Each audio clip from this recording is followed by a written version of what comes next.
The chill of October pierced through Clara Ellison's threadbare cloak as she stood before Thornfield Market, watching as the merchant's brow furrowed with contempt. Her basket trembled in her grasp, for this was the third stall to turn her away. "We'll not be serving the likes of you, Miss Ellison," the ruddy-faced man pronounced, loud enough for neighboring patrons to hear. "Not after what's been said, not after what's been printed." Her heart faltered, but her chin remained level. "Sir, I know not what slander you speak of. I require only tea and bread." "Tea and bread," he laughed, a harsh sound that drew more onlookers. "Perhaps you ought to ask your employer at Ravenwood." "Oh, but they've dismissed you, haven't they? A governess without character references is hardly better than—" "Than what precisely?" Clara challenged, though her voice betrayed the slightest tremor. "A woman seeking honest trade." The merchant leaned forward, his voice dropping to a venomous whisper. "Than a woman who corrupts her charges with stories of impropriety. The Blackwood children speak of your midnight wanderings, Miss Ellison. Their mother found your letters. Letters she had never written. Accusations she could not fathom." Clara's fingers tightened around her basket's worn handle as whispers rippled through the gathering crowd. London was a city of fog and rumours, and both had a way of penetrating the most guarded homes.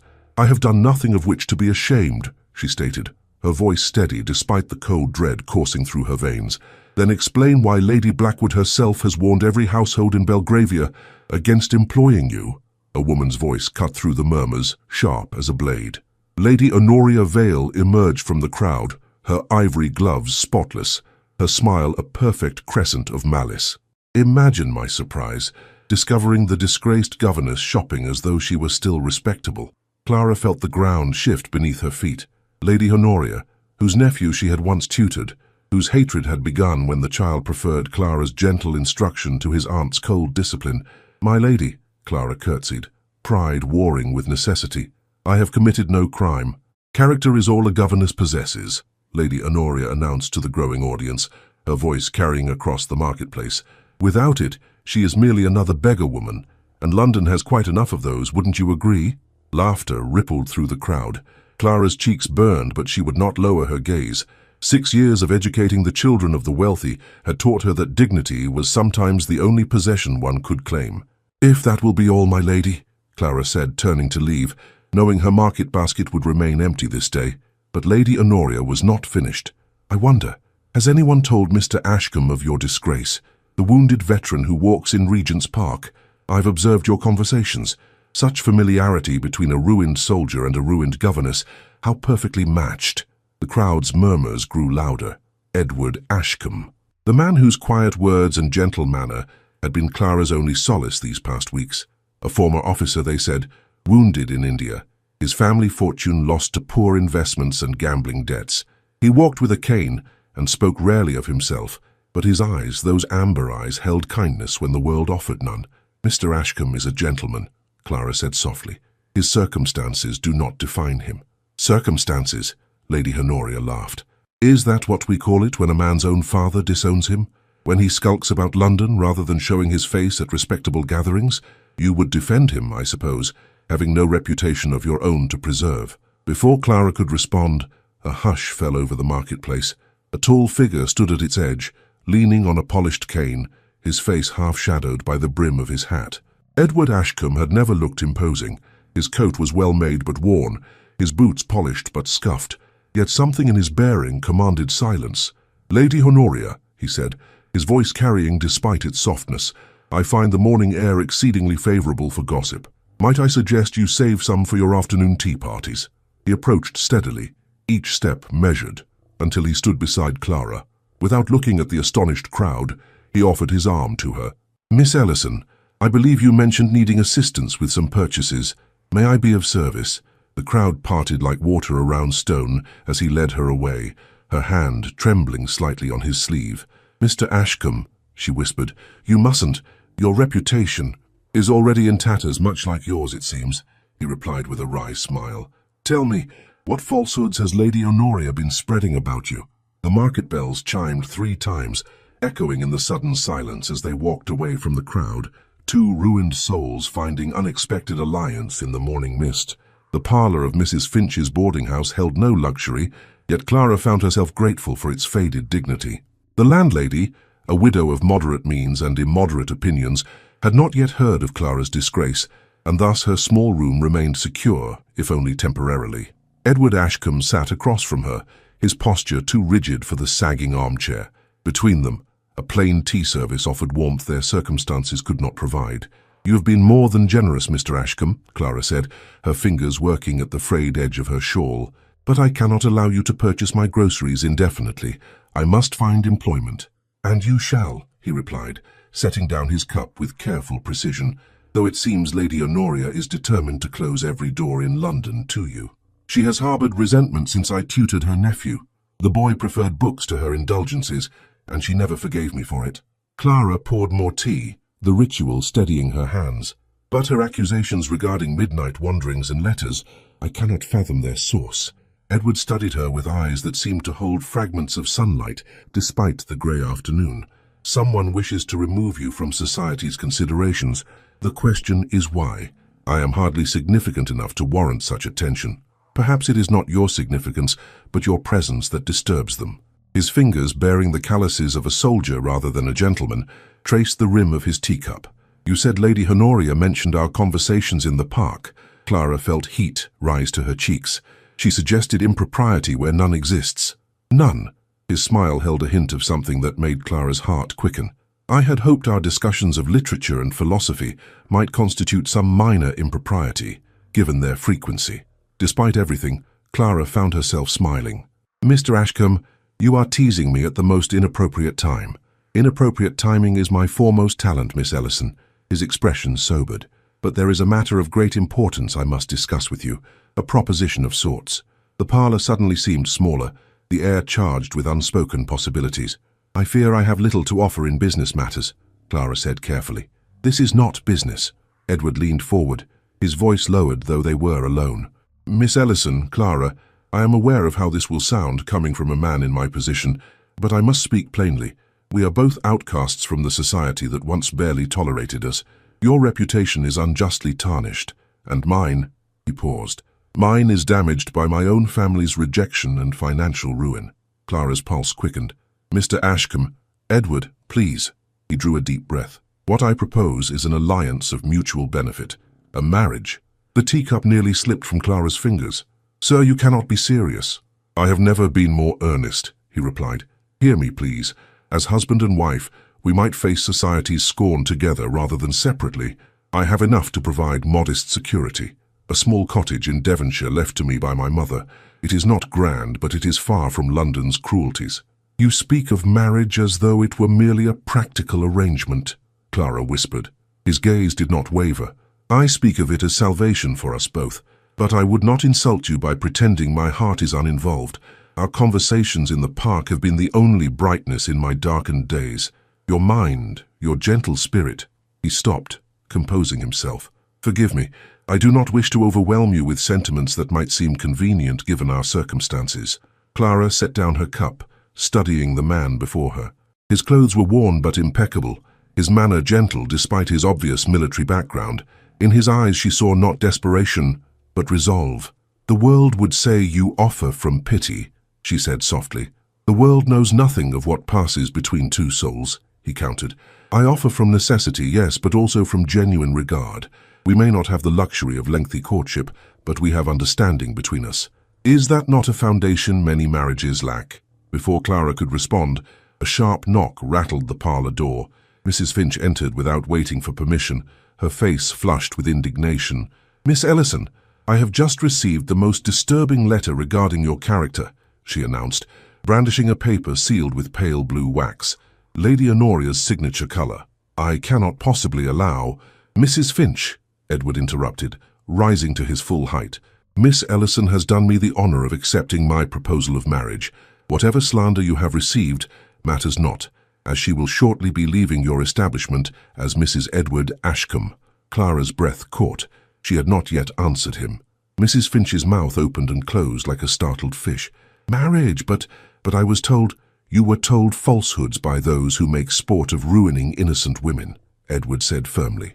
"Now if you would grant us privacy to complete our discussion, I would be most grateful." When the flustered landlady withdrew, Edward turned back to Clara, his expression asking the question his lips had not. "You spoke as though I had already accepted," she said quietly. "Forgiveness is easier to obtain than permission," he replied, "but the choice remains entirely yours." Clara looked down at her worn gloves, then at the letter in Mrs. Finch's hand, visible through the partially open door. The world was closing around her like a trap.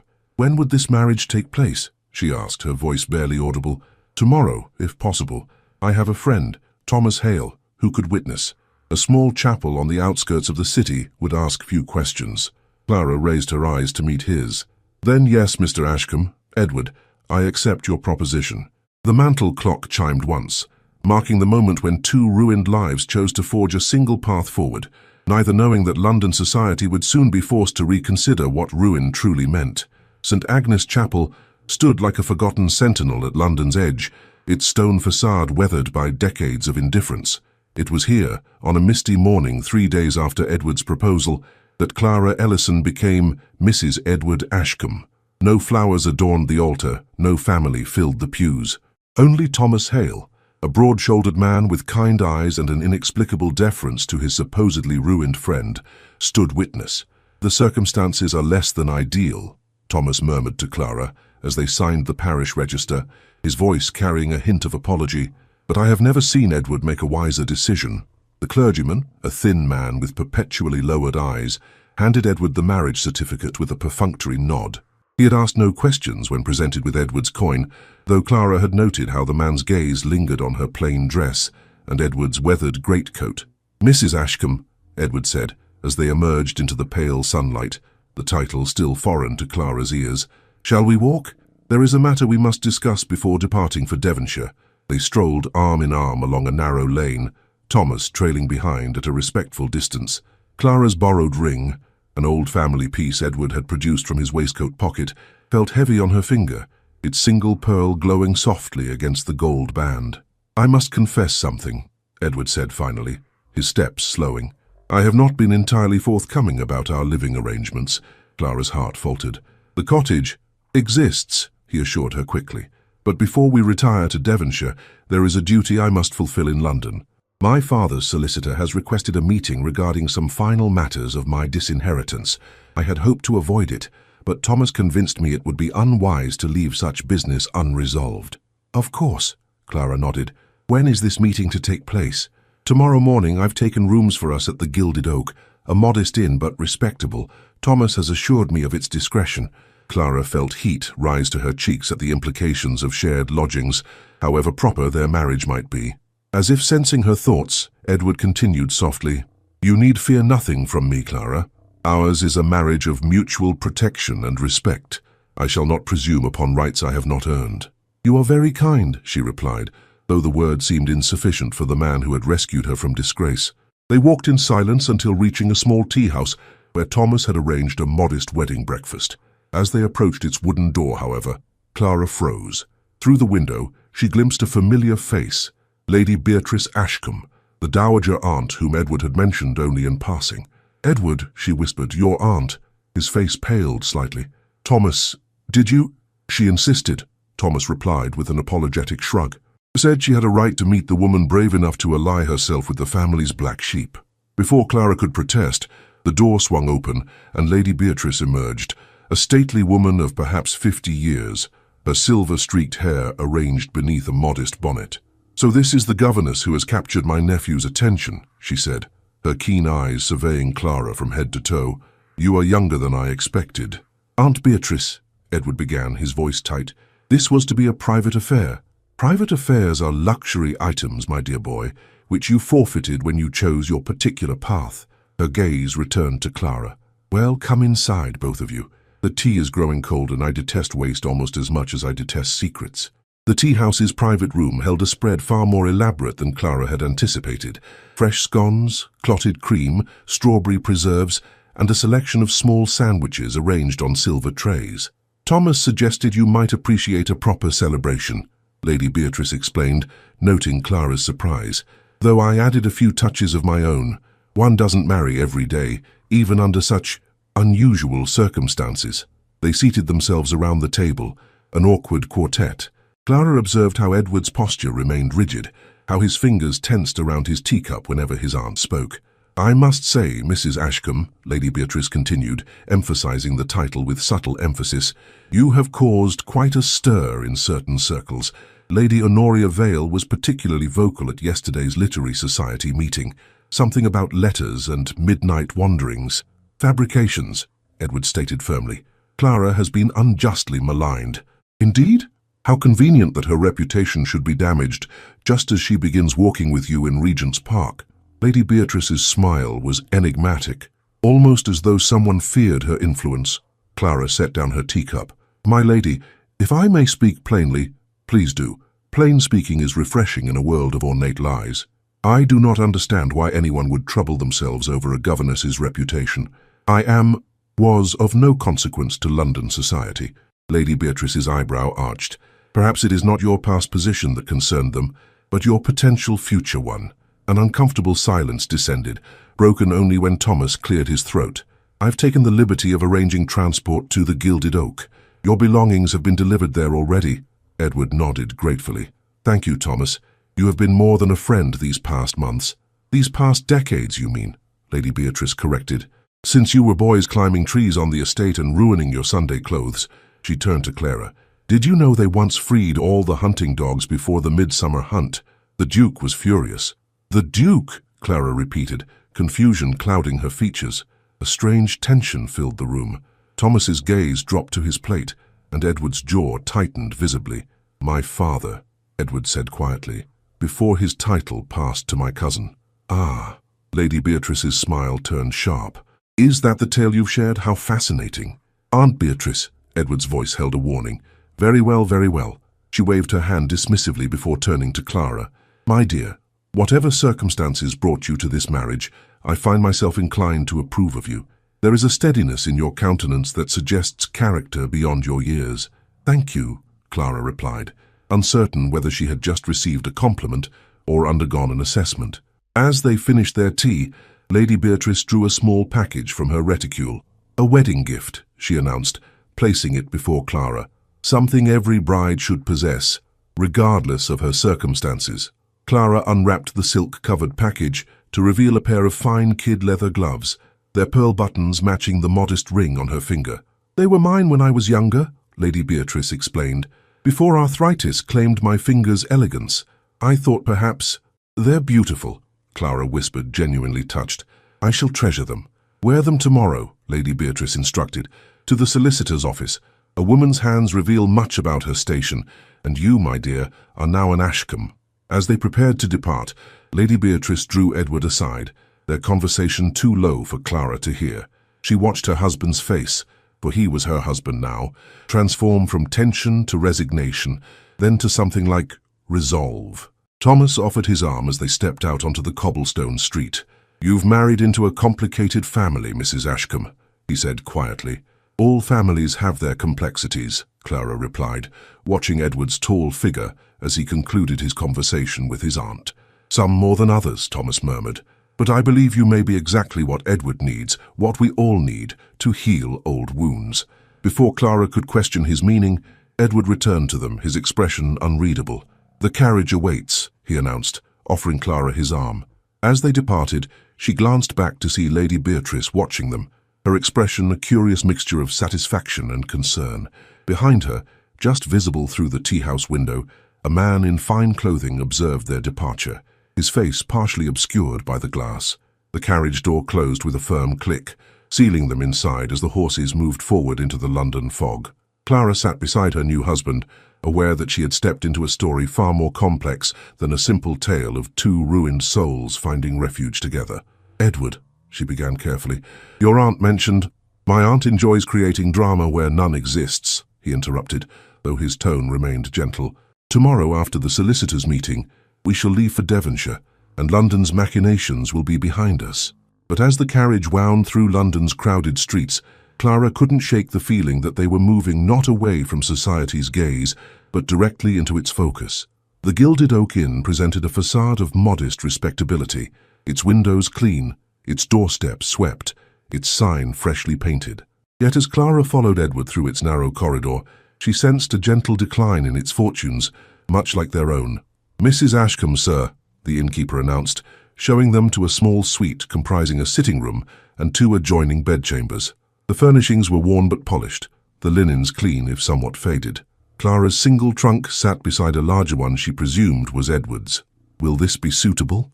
Edward asked once they were alone, his concern evident. "It is more than adequate," she assured him, removing her bonnet and gloves. The pearl buttons of Lady Beatrice's gift had drawn admiring glances from the innkeeper's wife, confirming the older woman's wisdom about such matters. Edward crossed to the window, gazing out at the busy street below.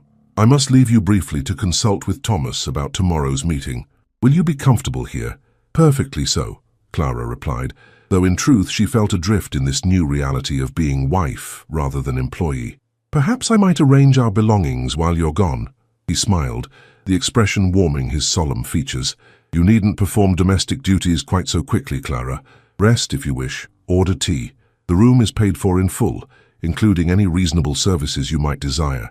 After his departure, Clara found herself unable to sit idle. She arranged her modest wardrobe in the smaller bedchamber, noting how Edward's trunk remained firmly closed, as if guarding secrets within. The sitting room held a small writing desk, upon which she discovered a leather-bound volume, Wordsworth's poems well worn and marked with thin strips of paper at several pages. Time passed peacefully until a sharp knock disturbed the afternoon quiet. Expecting Edward, Clara opened the door to find a uniformed messenger boy clutching an envelope. "For Mrs. Ashcombe," he announced, presenting it with a flourish that suggested a generous tip had accompanied its delivery. The envelope bore no sender's name, only her new married name written in an elegant feminine hand. Breaking the pale blue seal, Lady Honoria's signature colour, Clara withdrew a single sheet of expensive stationery. "My dear Mrs. Ashcombe, how swiftly you have elevated yourself from disgraced governess to married woman. Accept my congratulations on securing a husband whose ruin matches your own. Birds of similar plumage do indeed flock together, though I wonder if you truly understand which species you have joined. Perhaps you might inquire about the circumstances of your husband's disinheritance, or why a man of his background would choose a penniless governess rather than attempting reconciliation with his family. Men of desperate circumstances often make desperate choices. The solicitor your husband meets tomorrow, Mr. Hargrove of Hargrove, Wells and Pierce, might provide illumination should you accompany your new spouse. I imagine there are many fascinating details about the Ashcombe estate that would interest its newest attachment. With sincere regards, Lady Honoria Vale. Clara's hands trembled as she refolded the letter. How had Lady Honoria discovered her whereabouts so quickly? The marriage had been conducted in utmost privacy, yet news had evidently travelled. More disturbing were the insinuations about Edward. Clara had accepted his account of familial estrangement and financial ruin without question, believing his quiet dignity reflected inner truth. What possible motive could he have for marrying her, if not the mutual protection he had proposed? She was still pondering this when Edward returned, his expression brightening upon seeing her, then darkening as he noted the letter in her hand. "You've received correspondence already?" he inquired, removing his hat and coat. "From Lady Honoria," Clara admitted, seeing no reason to dissemble. "She appears remarkably well informed about our movements." Edward's jaw tightened. "May I?" he asked, extending his hand for the letter. Clara passed it to him, watching carefully as he read. His posture remained unchanged, but a muscle in his cheek twitched visibly. "She suggests I accompany you to the solicitors' meeting tomorrow," Clara said when he had finished, "though I understand if you prefer to attend alone." "On the contrary," Edward replied, his voice carefully controlled. "I would be grateful for your company. Mr. Hargrove can be rather formidable." "The letter implies there are aspects of your situation you haven't shared," Clara ventured carefully. Edward returned the letter to her, his gaze direct. "Lady Honoria specializes in implication and insinuation. It is her primary weapon in society's drawing rooms. Yet she knew of our marriage and of your meeting tomorrow. London thrives on information, traded like currency." He crossed to the fireplace, staring into its empty grate. "Thomas likely mentioned our plans to someone who mentioned them to someone else, and eventually the details reached her." It was a reasonable explanation, yet something in his manner, a slight hesitation perhaps, gave Clara pause. "Edward," she said softly, "I have entrusted you with my future. I ask only for honesty in return." He turned to face her, his expression pained. "You deserve complete candor, Clara, but some truths are not mine alone to reveal." His gaze held hers, pleading for understanding. Can you trust me until tomorrow? After the meeting, I promise you shall know everything." Before she could respond, another knock interrupted them. This time, a hotel servant delivered a heavy envelope bearing the embossed letterhead of Hargrove, Wells and Pierce, solicitors. "Urgent correspondence for Mr. Ashcombe," the man announced, bowing slightly. Edward accepted the envelope with evident reluctance, breaking its wax seal once they were alone again. As he read its contents, Clara observed a transformation, his shoulders straightening almost imperceptibly, his bearing shifting from that of a wounded man to something altogether different. "Is everything in order?" she inquired when he had finished. "It would appear," he replied carefully, "that Mr. Hargrove wishes to see us both. The meeting has been moved forward to this evening rather than tomorrow morning." He folded the letter precisely. "We are requested at his offices by 7 o'clock. "This evening?" Clara glanced at the small clock on the mantel. "That's scarcely 2 hours hence." "Indeed." Edward's expression was unreadable. "It seems our affairs have suddenly become rather urgent to multiple parties." Clara moved to the window, gazing out at the darkening London sky. Clouds gathered on the horizon, promising evening rain. "Do you think Lady Honoria's letter and this change are connected?" "I think," Edward said slowly, "that London society has decided we are more interesting than our supposed ruin would suggest." He approached, standing beside her at the window, his reflection in the glass overlapping with hers. "Clara, whatever happens this evening, remember that my proposal to you was genuine. My regard is sincere." The earnestness in his voice stirred something in Clara's heart, even as uncertainty clouded her thoughts. "I shall dress for the meeting," she said, retreating to her chamber. As she donned her best dress, a modest navy silk, saved from her days as governess to the Blackwood children, and arranged her hair in a simple chignon, Clara considered Lady Honoria's warning. What species had she joined indeed? The question lingered as she pulled on Lady Beatrice's fine gloves, their pearl buttons gleaming in the lamplight like small, watchful eyes. When she emerged, she found Edward similarly transformed. His worn coat had been replaced by a finer garment of dark wool, his cravat tied with unexpected elegance. He offered his arm with formal courtesy. "You look beautiful, Mrs. Ashcombe," he said, his voice low. "As do you, sir," she replied, noting how his improved attire altered his entire aspect. "One might almost believe we were attending a social engagement rather than a solicitors' meeting." His smile held a curious mixture of apprehension and anticipation. "In London, my dear, the two are often indistinguishable." The hackney coach conveyed them through streets increasingly wet with rain, stopping finally before an imposing building in Lincoln's Inn Fields. Gaslight spilled from its windows, illuminating the brass plaque that read, "Hargrove, Wells and Pierce, Solicitors Estac 1789. As they approached the entrance, Clara felt Edward's arm tense beneath her hand. "Remember," he said quietly, "whatever transpires within, my feelings for you remain unchanged." The ominous nature of this reassurance caused Clara's heart to quicken. What possible legal matter could affect their nascent marriage? The door opened before Edward could knock, revealing a dignified butler who bowed deeply, too deeply, Clara thought, for visitors of their supposed station. "Mr. Ashcombe, madam," the man intoned. "Mr. Hargrove awaits you in the main office." They were led through a corridor lined with portraits of stern-faced men, presumably partners past and present of the distinguished firm. At its end stood a polished oak door, which the butler opened with ceremonial slowness. "Mr. and Mrs. Ashcombe, sir," he announced. The large office beyond held 3 occupants. A corpulent man, Clara presumed to be Mr. Hargrove, seated behind an enormous desk. Lady Beatrice perched on a leather armchair, and to Clara's shock, Lady Honoria Vale, her pale blue gown a stark contrast to the room's sombre tones.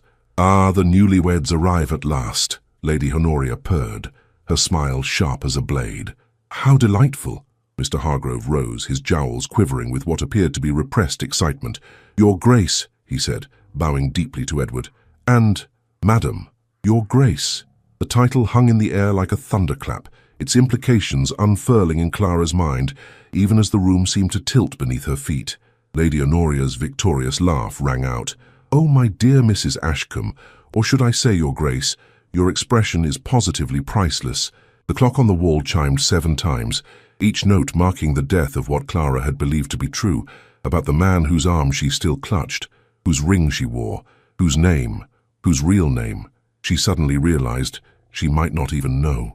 Clara's world contracted to a single point of understanding. The man beside her, her husband of mere hours, was not the ruined gentleman he had claimed to be. The solicitor's use of Your Grace admitted only one interpretation. Edward held a ducal title, the highest rank of peerage below royalty itself. "I believe introductions are in order," Lady Beatrice said, her calm voice cutting through the charged atmosphere. "Clara, may I present my nephew Edward James William Ashcombe, the 8th Duke of Wexford?" She paused, her gaze shifting to Edward. "And Edward, it seems you must now properly introduce your Duchess to society." "Duchess?" Clara whispered, the word foreign on her tongue. Edward's face had gone pale, his jaw rigid with tension. "This is not how I intended you to learn the truth," he said quietly. Lady Honoria's laughter rippled through the room again. "Did you intend her to learn it at all, Your Grace? Or was this governess merely another of your experiments in moral philosophy?" "That is quite enough, Lady Honoria," Mr. Hargrove interjected, seemingly recovered from his initial shock. "This meeting was arranged at her ladyship's insistence," he explained to Edward, "though I confess I did not expect, that is to say, your marriage comes as rather a surprise. A surprise to all of us, I assure you," Lady Honoria added venomously, "particularly to those ladies whose families have spent years cultivating connections to Wexford." Clara's mind raced to reconcile the disparate pieces. Edward had claimed to be disinherited, ruined. Yet he was a duke, presumably wealthy, powerful, and certainly not socially disgraced, as he had led her to believe. "Why?" she asked, finally finding her voice. She turned to face Edward directly. "Why this deception?" Before he could answer, Lady Honoria interjected, "Isn't it obvious? The Duke has always harbored peculiar notions about sincerity and moral worth. This is merely his most elaborate game yet, marrying a penniless governess who believed him equally destitute to prove some philosophical point about true affection. How very modern of you, Your Grace." "You know nothing of my motives," Edward replied, his voice dangerously soft. "I know that you vanished from society 6 months ago, shortly after inheriting the title upon your cousin's death," Lady Honoria countered. "I know that while London buzzed with speculation about your whereabouts, you were apparently playing the role of a ruined gentleman, luring unsuspecting governesses into marriage." "That is a gross mischaracterization," Lady Beatrice said firmly. Clara stepped away from Edward, removing her hand from his arm. The physical distance seemed necessary for clarity. "I would hear the truth from my husband," she said, surprised at the steadiness of her own voice. Edward faced her, his expression raw with emotion she had not previously witnessed. "My father, the former Duke, died 3 years ago. The title passed to my cousin Frederick, as I had been estranged from the family. When Frederick died without heir 6 months ago, the title reverted to me, despite my father's wishes to the contrary." "You were not disinherited?" Clara asked. "From personal possessions and properties not entailed, yes. From the title and its associated estates, no. Such inheritances cannot be redirected by mere paternal disapproval." His voice held a bitterness that seemed genuine. "I returned to London to settle affairs, intending to then retreat to the countryside, but I found society's attitudes insufferable." "So you decided to disappear," Clara said slowly. "To live as a commoner, to live as myself, without the trappings of a title I never wanted, bestowed by a father who rejected me," Edward corrected. "I wish to be valued or not for my character alone." Mr. Hargrove cleared his throat. "While this domestic discussion is undoubtedly fascinating, there are pressing legal matters to address. Your Grace's extended absence has created considerable administrative complications regarding the Wexford estates." "My stewards have managed admirably," Edward replied. "Indeed, but certain decisions require ducal authorization. Properties languish without direction. Tenants await responses to petitions." The solicitor shuffled papers nervously. "And then there is the matter of the London residence, which remains shuttered while your Grace lodges at an inn." The full magnitude of the deception began to dawn on Clara. Edward, the Duke, owned estates, managed tenants, possessed a London residence grand enough to concern his solicitor. The modest cottage in Devonshire he had promised was likely a mere hunting lodge among dozens of properties. "Clara," Edward began, reaching for her hand. She withdrew it gently but firmly. "You allowed me to believe we were equally disadvantaged, that our marriage represented mutual salvation from difficult circumstances." "It does," he insisted. "My position brings constraints and expectations far more suffocating than those you faced as a governess." Lady Honoria sniffed derisively. How tremendously difficult it must be, carrying the burden of wealth and power. "Honoria, you try my patience," Lady Beatrice warned. Mr. Hargrove, seemingly eager to return to practical matters, produced a stack of documents. "There are several urgent items requiring your Grace's signature. The matter of the Northumberland properties, the renovation of the London house, and of course the settlement papers for her Grace." "Settlement papers," Clara echoed. "For your dowry, naturally," Mr. Hargrove explained, as though addressing a child, or rather, the lack thereof. "Standard procedure would establish an allowance and provisions for widowhood, but given the unusual circumstances, are you suggesting my marriage is invalid?" Edward's voice had grown cold. "Not at all, Your Grace," the solicitor hastened to assure him. "Merely complicated. The Duchess of Wexford traditionally brings significant assets to the union. Lady Honoria's own dowry, had you selected her as your bride, would have included estates in Yorkshire and considerable investments in—" "Mr. Hargrove," Edward interrupted, "I did not select Lady Honoria, nor any other eligible heiress. I married Miss Ellison, Mrs. Ashcombe, of my own free will, and with full understanding of her financial situation. Whatever settlements are customary shall be arranged accordingly." Lady Honoria rose, her face flushed with anger. "This is precisely why I insisted on this meeting. London must know that its most eligible duke has thrown himself away on a penniless nobody, and that nobody deserves to understand exactly what she has stumbled into." "I did not stumble," Clara said quietly, drawing all eyes to her. "I made a choice based on the information presented to me. That the information was incomplete does not invalidate the choice itself." Something flickered in Edward's eyes. Hope, perhaps, or admiration. "Clara, however," she continued, her gaze fixed on him, "trust once broken is not easily mended. You concealed your true identity and circumstances, allowing me to believe a falsehood about the man I married." "Not a falsehood," he protested. "I am still that man, the one who walked with you in Regent's Park, who discussed poetry and philosophy, who defended you in the marketplace." "A partial truth, then," Clara conceded, "which in some ways is more dangerous than an outright lie." She turned to Mr. Hargrove. "Sir, I presume these settlement papers require my signature as well?" The solicitor blinked in surprise. "Well, yes, but typically after careful review with your own legal representatives." "I have none," Clara stated flatly. "And as I entered this marriage without expectation of financial gain, I see no reason to delay proceedings on that account. I shall sign whatever is necessary." "Clara," Edward began again, his voice urgent.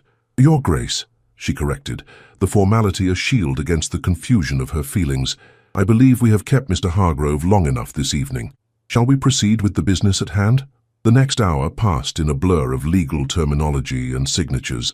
Clara affixed her name to documents she scarcely comprehended, aware only that each signature bound her more tightly to the stranger beside her, the Duke of Wexford, not the ruined Edward Ashcombe she had agreed to marry.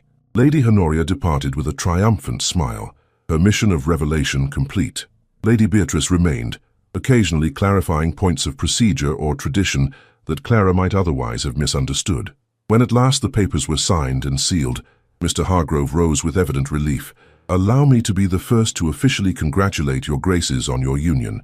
The Duchess of Wexford is entitled to certain privileges and responsibilities which my associate, Mr. Wells, would be happy to outline at a later date." "Thank you, Mr. Hargrove," Edward replied formally. "We shall call upon you tomorrow to discuss the remaining estate matters." As they prepared to depart, Lady Beatrice approached Clara, her expression sympathetic. "My dear, I understand this evening has brought revelations you were unprepared for, but know this, my nephew may have concealed his title, but not his character. That, I believe, you have seen truly." Clara managed a polite nod, though her thoughts remained in turmoil. The butler returned their cloaks, bowing deeply to Clara this time, her new rank evidently communicated throughout the household with remarkable efficiency. Outside, rain fell steadily from a black sky. Edward helped Clara into the waiting carriage, then hesitated. "Would you prefer that I find alternate accommodations tonight?" The question startled her. Despite everything, the thought of facing this strange new reality alone seemed worse than sharing space with the man who had deceived her. "That won't be necessary," she replied stiffly. "We have appearances to maintain, it seems." The carriage journey passed in silence. Clara stared out the window at the rain-slicked streets of London, trying to reconcile the governess she had been that morning with the Duchess she had apparently become. Beside her, Edward sat equally silent, his profile illuminated occasionally by passing street lamps. Upon returning to the Gilded Oak, they found the innkeeper's manner transformed. News of their true identity having somehow preceded their return. He bowed repeatedly, addressing them as "Your Grace," with nervous enthusiasm, promising better rooms, special services, anything they might desire. "Our current accommodations are perfectly adequate," Edward assured him, leading Clara upstairs. Once inside their suite, the facade of composure Clara had maintained throughout the evening began to crumble. She removed Lady Beatrice's gloves with trembling fingers. "Clara," Edward said softly, "please allow me to explain." She turned to face him, her voice barely above a whisper. "Explain what precisely? That you married me under false pretenses? That you allowed me to believe we were equals in misfortune when in fact you were playing at poverty?" "I never played at anything with you," he insisted. "Every conversation, every sentiment I expressed was genuine." "Except for the minor detail of your title, wealth, and position," Clara replied, unable to keep the bitterness from her tone. Edward ran a hand through his hair, a gesture of frustration she recognized from their earlier days. "The title was thrust upon me against my wishes. The wealth comes with responsibilities I never sought. The position—" he paused. "The position has brought me nothing but false friends, sycophants, and women like Lady Honoria, who see me as a prize to be captured rather than a person to be understood. So you decided to capture a governess instead. How novel." "I decided to live honestly, as the man I am beneath the accidents of birth and inheritance," Edward countered. "And when I met you, when I saw your dignity in the face of injustice, your intelligence despite society's limitations, your kindness despite receiving so little of it, I recognized a spirit that might understand mine." Clara turned away, unwilling to let him see how his words affected her. "You could have told me the truth before the ceremony, before I took vows based on incomplete knowledge. And would you have believed me? Or would you have assumed I was mocking you, a wealthy duke amusing himself with a governess's feelings?" He moved closer, though he did not touch her. "Or worse, would you have married me for my title rather than for mutual protection and companionship?" The question struck uncomfortably close to a truth Clara herself wasn't sure of.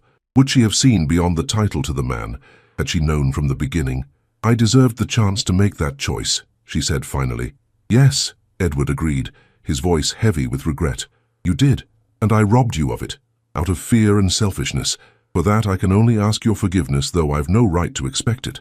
The mantel clock chimed 11, its sound emphasizing the late hour and the exhaustion settling into Clara's bones. "I need time," she said quietly. "This morning I was a disgraced governess. Tonight I'm apparently a duchess. The transition requires adjustment." Edward nodded, his expression solemn. "Of course, take whatever time you need. The smaller bedchamber is yours, as arranged earlier." He moved toward the door to his own room, then paused. "Clara, regardless of titles or expectations, I meant what I said in the chapel this morning. I will honor and protect you always." As he disappeared into his chamber, Clara sank into a chair, her mind whirling with the day's revelations. From the window, she could see lights still burning across London, a city that would soon be buzzing with news of the Duke of Wexford's unexpected marriage to a mere governess. On the small table beside her lay Lady Honoria's letter, its pale blue seal now broken, its message fulfilled. Clara picked it up, reading it again with new understanding. Lady Honoria had sought to humiliate her, to expose Edward's deception in the most public manner possible, yet in doing so, she had revealed not only his secret, but the depths of his discontent with the very privilege she herself coveted. The letter trembled in Clara's hand as a new thought formed. Perhaps Edward's deception, while inexcusable, came not from malice, but from the same desperate desire that had driven her to accept his proposal, the longing to be valued for oneself alone, unburdened by society's judgments. She folded the letter carefully and placed it in her reticule, a reminder of how quickly life could transform, how tenuous truth could be. Tomorrow would bring new challenges, a duchess's responsibilities, society's scrutiny, her husband's contrition. But tonight, in the quiet of a room that suddenly seemed too small to contain her altered reality, Clara allowed herself one moment of weakness, one silent tear for the simple life she had lost and the complicated one she had unwittingly gained.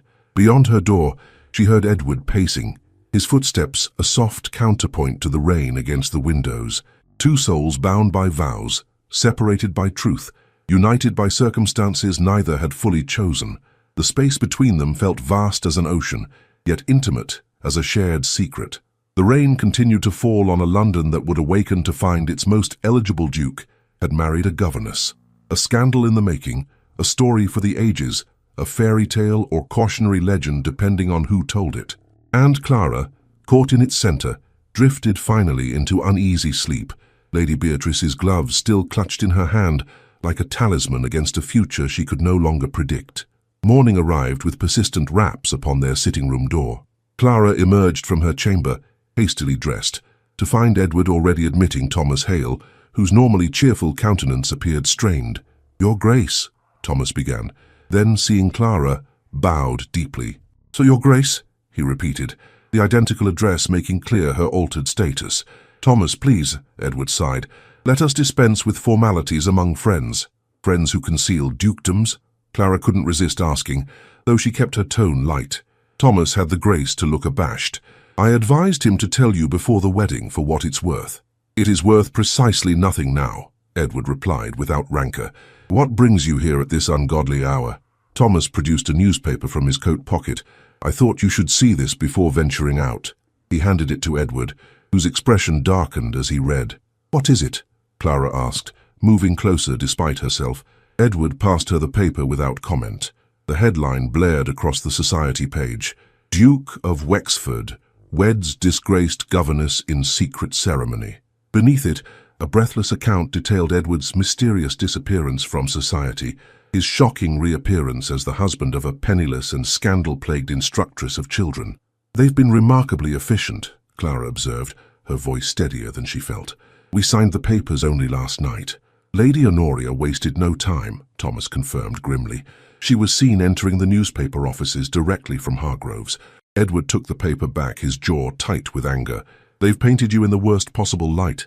While casting you as either victim or eccentric," Clara noted, "the ruined duke led astray by a scheming governess, or the philosophical aristocrat conducting a social experiment. Neither portrayal is particularly flattering to me." "It's rubbish," Edward declared, tossing the paper aside. "We needn't dignify it with attention." "On the contrary," Clara replied, surprising both men with her calm. "We must address it directly. London society will form opinions with or without our input. Better they hear our version than rely solely on Lady Honoria's." Thomas's eyebrows rose appreciatively. "The Duchess speaks wisdom, Edward. A strategic appearance would do much to counter this narrative." Edward studied Clara with newfound respect. "What do you suggest?" Before she could respond, another knock interrupted them, this one more imperious. The innkeeper himself appeared, practically genuflecting as he announced, "Lady Beatrice Ashcombe requests an immediate audience, Your Graces." Lady Beatrice swept in moments later, impeccably dressed despite the early hour. "Ah, Thomas is here already. Excellent." She gestured dismissively at the newspaper. "I see you've discovered Honoria's handiwork." "We were just discussing how to respond," Clara explained. "Indeed? And what strategy had you devised?" Lady Beatrice settled herself on the room's best chair, appraising Clara with keen interest. Conscious of 3 pairs of eyes upon her, Clara straightened her posture. "The article portrays me as either manipulative or pathetic. Neither serves our interests. I propose we attend an event where society can observe us directly, preferably one where Lady Honoria will be present. The Harrington musical evening." Lady Beatrice nodded approvingly. "Tonight at 8. All of London will attend, including our dear Honoria, who would never miss an opportunity to display her mediocre soprano." "A musical evening?" Edward frowned. "Clara has been thrust into this position without preparation or proper wardrobe." "I am not without resources," Clara interrupted. "My training as a governess included deportment suitable for formal occasions, if not participation in them. As for wardrobe," she hesitated. "Already addressed," Lady Beatrice announced with satisfaction. "My modiste will arrive within the hour. The Duchess of Wexford shall not be outshone at her first public appearance." She turned to Edward. "Meanwhile, you must open the London house immediately. The Duke and Duchess cannot continue residing at an inn, however respectable." Edward's expression suggested he might argue, but after a glance at Clara, he simply nodded. "I'll see to it today." "Thomas, would you accompany me? There will be staff to engage, arrangements to make." "Of course," Thomas agreed readily. "Excellent," Lady Beatrice declared. "I shall remain with Clara to oversee preparations. A duchess's debut requires careful management." After the men departed, a tense silence fell between the women. Clara moved to the window, gazing out at a London that now viewed her through an entirely different lens. "You are angry," Lady Beatrice observed. "With Edward, certainly, but perhaps with me as well." "You participated in his deception," Clara replied, not turning from the window. "I facilitated his independence," Lady Beatrice corrected. "My nephew has carried burdens you cannot imagine. His father, my brother, was a cruel and demanding man, who saw Edward not as a son but as an heir to be moulded. When Edward chose military service over politics, his father's rage was terrible to behold." Clara turned, curiosity overcoming resentment. "Edward served in the military. That part was true." "Oh yes, distinguished service in India. The limp from his wound is slight but genuine." Lady Beatrice's expression softened. "Much of what you know of him is truth, Clara. His title is merely a circumstance of birth, not the substance of his character." "A rather significant circumstance," Clara noted dryly. Lady Beatrice laughed, a warm sound that reminded Clara of Edward's rare chuckles. "Indeed. One that brings privileges and constraints in equal measure." Her amusement faded. "You face a choice now. You may view Edward's deception as unforgivable betrayal and live as Duchess in name only. Many aristocratic marriages survive on less. Or you may seek to understand the man behind the title and perhaps forge something genuine from these inauspicious beginnings." Before Clara could respond, a commotion in the corridor announced the arrival of Madame Beaumont, London's premier modiste, accompanied by 2 assistants carrying boxes and fabric samples. The next several hours dissolved into a whirlwind of measurements, fabric selections, and hasty alterations to gowns that simply must do for tonight, while others were commissioned for future occasions. Throughout the fitting, Lady Beatrice offered guidance on everything from appropriate jewelry to the correct angle for holding a fan. "The first rule of aristocratic survival," she advised, "is to appear as though you've never known any other life. Confidence disguises all manner of unfamiliarity." By late afternoon, Clara stood transformed. The modest navy silk had been cleverly reworked with lace panels and an elegant overskirt. Her hair was arranged in a more sophisticated style, adorned with pearl pins that matched her wedding ring. The woman reflected in the mirror bore little resemblance to the Governess, who had stood humiliated in Thornfield Market mere days ago. "You shall outshine every debutante," Lady Beatrice declared with satisfaction. "Honoria will be livid." "Is that our goal?" Clara asked, adjusting a pearl earring, another of Lady Beatrice's loans that felt suspiciously like gifts. "One of many," the older woman replied cryptically. "Ah, I believe your husband has returned." Edward entered moments later, stopping abruptly at the sight of Clara. Something indefinable flashed in his eyes, admiration certainly, but tinged with regret, as though seeing physically manifested the transformation his deception had wrought. "Clara," he said softly, "you look like a duchess," she supplied, her tone carefully neutral. "Like yourself," he corrected, "but as you might have been born to this role." An unexpected warmth blossomed in Clara's chest, quickly suppressed. "What news of the London house?" Edward seemed to accept her change of subject. "It will be ready by tomorrow. Tonight I've arranged for us to depart directly from the Harrington affair to Wexford House. The staff is minimal but sufficient for our immediate needs." "Wexford House," Clara repeated, the name foreign on her tongue. "I don't even know where it's located." "Berkeley Square," Lady Beatrice supplied. "The north side, one of London's finest residences, when properly maintained." A carriage arrived as dusk fell. Not a hired hackney this time, but the Duke of Wexford's own conveyance, complete with liveried footmen and a coat of arms emblazoned on its glossy door. Clara entered it with outward composure, though inwardly she marvelled at how rapidly her circumstances continued to transform. Edward joined her, dressed now in evening attire that emphasized his aristocratic bearing. Gone was any trace of the ruined gentleman she had married. In his place sat a duke, confident, powerful, and unmistakably born to privilege. "You needn't maintain this facade of acceptance," he said quietly, as the carriage rolled forward. "I know you're still angry." "Anger serves little purpose tonight," Clara replied. "We must present a united front, whatever our private feelings." Edward studied her with that same inscrutable expression from earlier. "You adapt remarkably well to circumstances." "A necessary skill for a governess," she observed. "Children are unpredictable.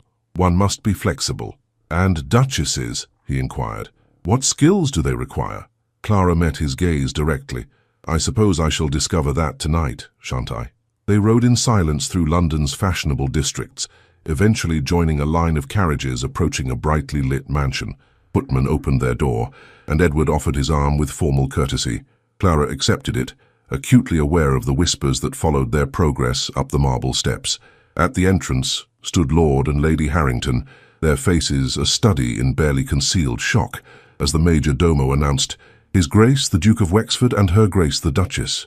"Your Grace," Lady Harrington recovered first, curtsying to Edward, before turning uncertain eyes to Clara. "And, Your Grace, what an unexpected pleasure." "Lady Harrington," Edward replied smoothly, "may I properly introduce my wife, the former Miss Clara Ellison, now Duchess of Wexford." Clara curtsied with practiced grace, thanking her years of instructing young ladies in proper etiquette. "Your home is lovely, Lady Harrington. How kind of you to welcome us." The practiced pleasantries seemed to reassure their hostess, who visibly relaxed. "The honor is ours, Your Grace. Please do come in." The music is about to begin. As they entered the crowded ballroom, a wave of silence spread from the doorway inward, conversations failing like dominoes as guests recognized the Duke of Wexford and his unexpected bride. Clara felt Edward's arm tense beneath her gloved hand. "Courage," she murmured, pitching her voice for his ears alone. "They can whisper, but they cannot touch us." His expression softened momentarily. "You comfort me, when it should be the reverse." Before she could respond, Lady Beatrice appeared before them, creating a buffer between the ducal couple and the curious crowd. "Nephew, Clara, you've caused quite the stir. Excellent timing. Honoria has just taken her seat by the pianoforte. Her expression is positively murderous." Clara's gaze found Lady Honoria across the room, resplendent in pale blue silk that matched the seal on her malicious letter.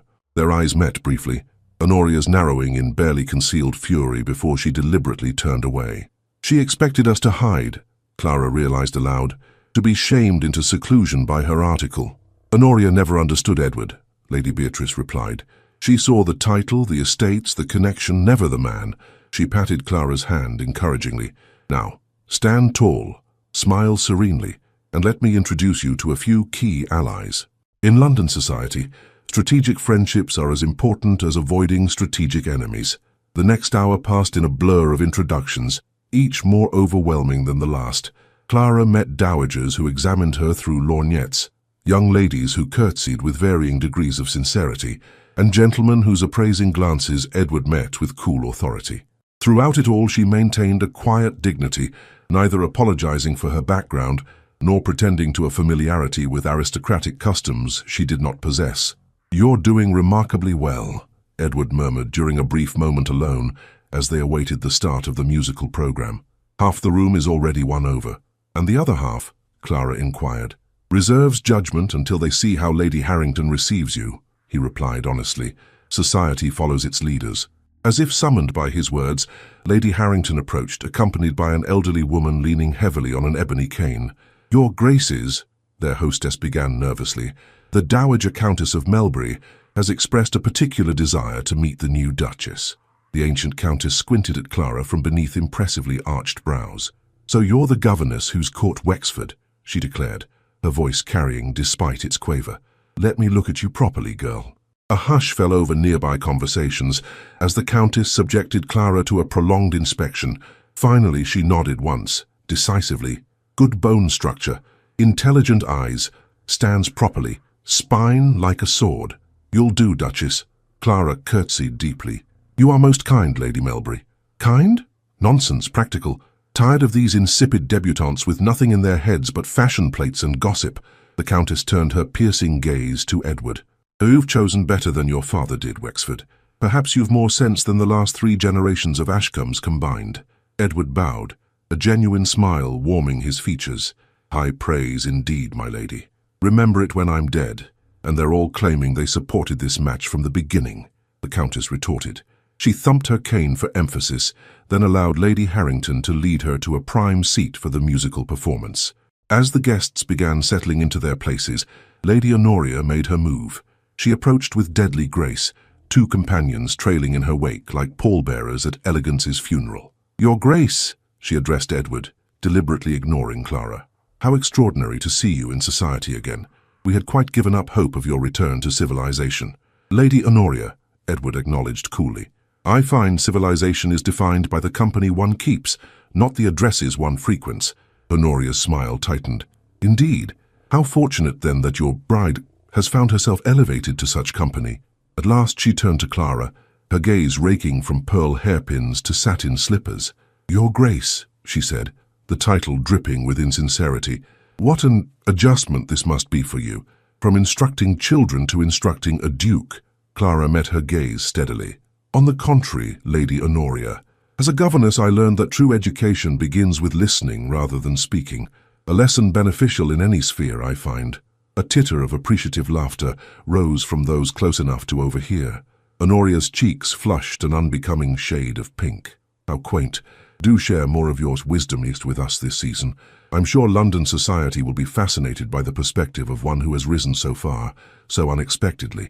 I look forward to the opportunity, Clara replied evenly, though I suspect my observations might prove less fascinating than the motives of those who spread false rumors about governesses they scarcely know. A dangerous light entered Honoria's eyes. False rumors. How curious you should mention such things. I wonder what rumors might circulate about a duke who conceals his identity to marry beneath his station. Edward stepped forward slightly, his posture protective. I wonder what rumors might circulate about a lady who pursues a gentleman so relentlessly that she resorts to slander when rejected. Gasps rippled through the growing audience. Honoria's face drained of color, then flushed crimson. You dare! Lady Honoria, Clara interjected softly, laying a restraining hand on Edward's arm. The musicians await their audience. Shall we continue this delightful conversation another time? For a moment, Honoria seemed poised to launch a more direct attack. Then, with visible effort, she composed herself. Of course, Your Grace. We shall have the entire season to become better acquainted. The threat in her tone was unmistakable. As Honoria swept away, Clara released a breath she hadn't realized she was holding. I've made an enemy for life, I believe. You had that already, Edward replied, guiding her toward their seats. But you've also made an impression on everyone who witnessed that exchange. Honoria miscalculated severely by confronting you publicly. The musical program began, a series of performances by accomplished amateurs, including Lady Honoria, whose soprano proved as mediocre as Lady Beatrice had promised. Throughout the evening, Clara felt the weight of curious stares, heard the whispered speculations. Yet something had shifted since their arrival. Where initially the whispers had held mockery, they now carried notes of speculation, reassessment, even reluctant admiration. As the final performance concluded, Lady Harrington approached the ducal couple once more. Your Graces, she began, her manner noticeably warmer than at their arrival, the Countess of Melbury has suggested, that is, she rather insisted, that I invite you to my dinner party next Thursday. A small affair, just 30 of our closest friends. Edward glanced at Clara, clearly leaving the decision to her. We would be delighted, Lady Harrington, Clara replied smoothly. Your kindness is most appreciated. More invitations followed as they made their departure, tentative overtures from society matrons who hours earlier might have cut them directly. By the time they entered their carriage, Clara's reticule bulged with calling cards. An unqualified success, Edward observed as they pulled away from the Harrington mansion. You've conquered London in a single evening. Hardly that, Clara demurred. But perhaps we've established that I am neither scheming villain nor pathetic victim. Edward's expression grew serious. Clara, what you did tonight, how you conducted yourself, was extraordinary. You showed more grace under pressure than most who've been duchesses their entire lives. I played a role, she replied, though his praise warmed her despite her lingering anger, as governesses learn to do in difficult households. No, he said firmly. You revealed your true character, which is what first drew me to you. He hesitated, then continued, I know my deception has damaged your trust. I know a single evening of social triumph doesn't erase that breach. But may I hope that in time... The carriage slowed, then stopped. Outside the window, Clara glimpsed an imposing facade, windows ablaze with welcoming light. A footman opened the door, bowing deeply. Your Graces, he announced, welcome to Wexford House. As Clara stepped out onto the pavement, she gazed up at the grand residence. Her new home, apparently. The Duke of Wexford's ancestral London seat, the physical manifestation of everything Edward had concealed from her. Edward appeared at her side, offering his arm once more. Shall we? He asked quietly. Clara placed her hand on his sleeve, accepting this next step in their complicated journey. As they ascended the marble steps, a butler throned the massive doors opened wide. Your Graces, he intoned, bowing low. "Welcome home." The word hung in the air between them. Home. Its meaning uncertain, its promise unresolved. Clara stepped across the threshold into her new life, aware that tonight had been merely the opening skirmish in a longer campaign. Lady Honoria's enmity, society's judgment, her own confused feelings for the man beside her, all remained to be navigated. Yet as servants lined up to greet their duke and unexpected duchess, Clara held her head high, drawing on the same inner strength that had sustained her through years of serving in others' homes. Tonight, she had played the role of duchess with surprising ease. Tomorrow would reveal whether that role might ever become something more genuine, and whether the marriage begun in deception might somehow find its way to truth. Wexford House revealed itself to Clara in layers of grandeur, each room more imposing than the last. The entrance hall rose 3 stories, crowned by a glass dome that would capture morning light. Marble columns supported a sweeping staircase. Ancestral portraits lined the walls, stern-faced men and serene women, all bearing some resemblance to Edward. "The main salon," Edward announced, leading her through double doors into a vast chamber where crystal chandeliers hung like frozen rain above gilt furniture and silk-covered walls. "Not used since my father's time, I'm afraid." Clara noted the Holland covers recently removed from furniture, the faint scent of lemon oil and beeswax that spoke of hasty preparation. "It's beautiful," she said honestly. "And rather cold," Edward admitted. "I've instructed the staff to prepare the morning room for our daily use. It's considerably more comfortable." They progressed through a formal dining room capable of seating 40, a music room housing a magnificent pianoforte, a library whose shelves reached high enough to require rolling ladders, and finally into the promised morning room, a relatively intimate space overlooking a walled garden. "This is more sensible," Clara observed, noting the well-worn leather chairs, the desk positioned to catch natural light, the shelves holding books that appeared actually read rather than merely displayed. "My mother preferred this room," Edward explained. "As do I." A discreet cough announced the butler's presence. "Your Grace's cook inquires whether you wish a late supper served." Edward glanced at Clara, who nodded gratefully. The evening's emotional demands had left her famished, despite the light refreshments at the Harringtons. "Yes, Simmons, here, if you please, rather than the dining room." "Very good, Your Grace." The butler hesitated. "And which chambers should be prepared for Her Grace?" An awkward silence fell. Clara realized they had not discussed sleeping arrangements in this new residence, a delicate matter given the uncertain nature of their marriage. "The Duchess will take the blue suite," Edward decided, "adjacent to the master chambers but with its own dressing room and sitting area." "As you wish, sir." Simmons departed, closing the door silently behind him. "I hope that arrangement is acceptable," Edward said once they were alone. "The blue suite was traditionally the Duchess's domain, though it hasn't been occupied since my mother's time." "Any private space will suffice," Clara replied neutrally. Edward ran a hand through his hair, that familiar gesture of frustration that reminded her of the man she'd known in the park. "Clara, I understand your reticence, but we must establish some understanding between us if we're to navigate this new reality." "What understanding would you suggest?" Clara asked, removing her gloves, Lady Beatrice's gift, and placing them carefully on a side table.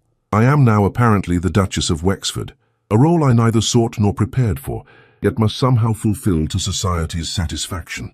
"Not to society's satisfaction," Edward corrected, "to your own." Clara's laugh held little humor. "My own standards hardly matter now. I've been thrust onto a stage without knowing my lines or my character's motivation." "Your character remains exactly who she was," Edward insisted. "The woman I met in Regent's Park. Intelligent, principled, resilient. The title changes your circumstances, not your essence." "Easy for you to say," Clara countered.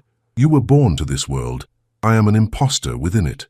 Edward crossed to where she stood, close enough that she could detect the subtle scent of sandalwood that clung to his evening clothes. "Do you truly believe that, after how you conducted yourself tonight? Lady Honoria has navigated these waters her entire life, yet you bested her with ease." "I maintained composure," Clara corrected. "That hardly constitutes mastery of ducal responsibilities. It demonstrates character, which is far more valuable." Edward's voice softened. "Clara, I know my deception hurt you. I know trust, once broken, requires time to rebuild, but I ask only for the chance to earn that trust again." Before Clara could respond, Simmons returned with 2 footmen bearing trays.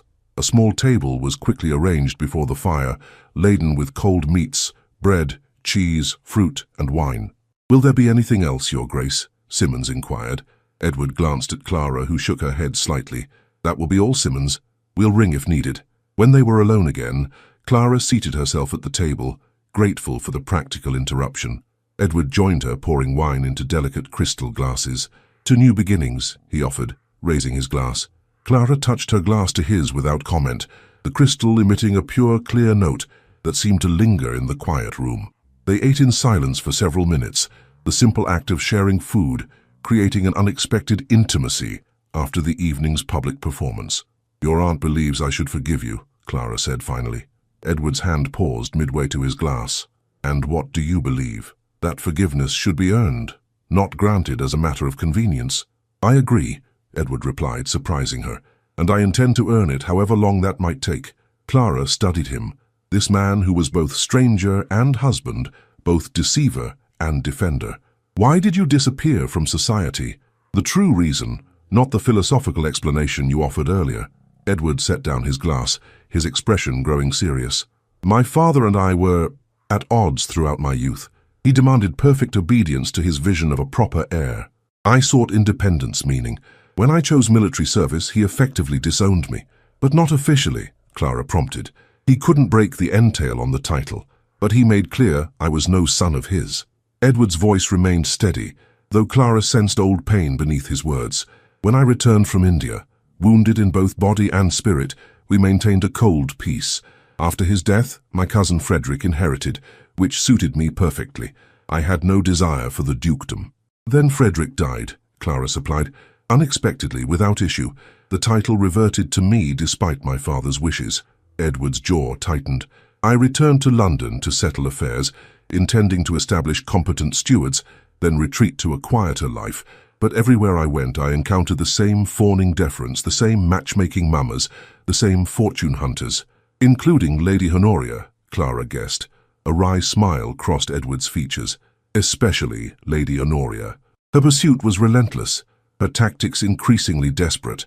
"So you simply disappeared?" "I withdrew from society circles, yes. Took modest rooms, walked in public parks, visited small bookshops. I wanted to remember what it felt like to be valued for myself, not my title."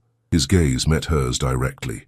"And then I met you, Clara Ellison, teaching a child to identify birds in Regent's Park, speaking of poetry and philosophy with more insight than I'd heard in a dozen aristocratic salons."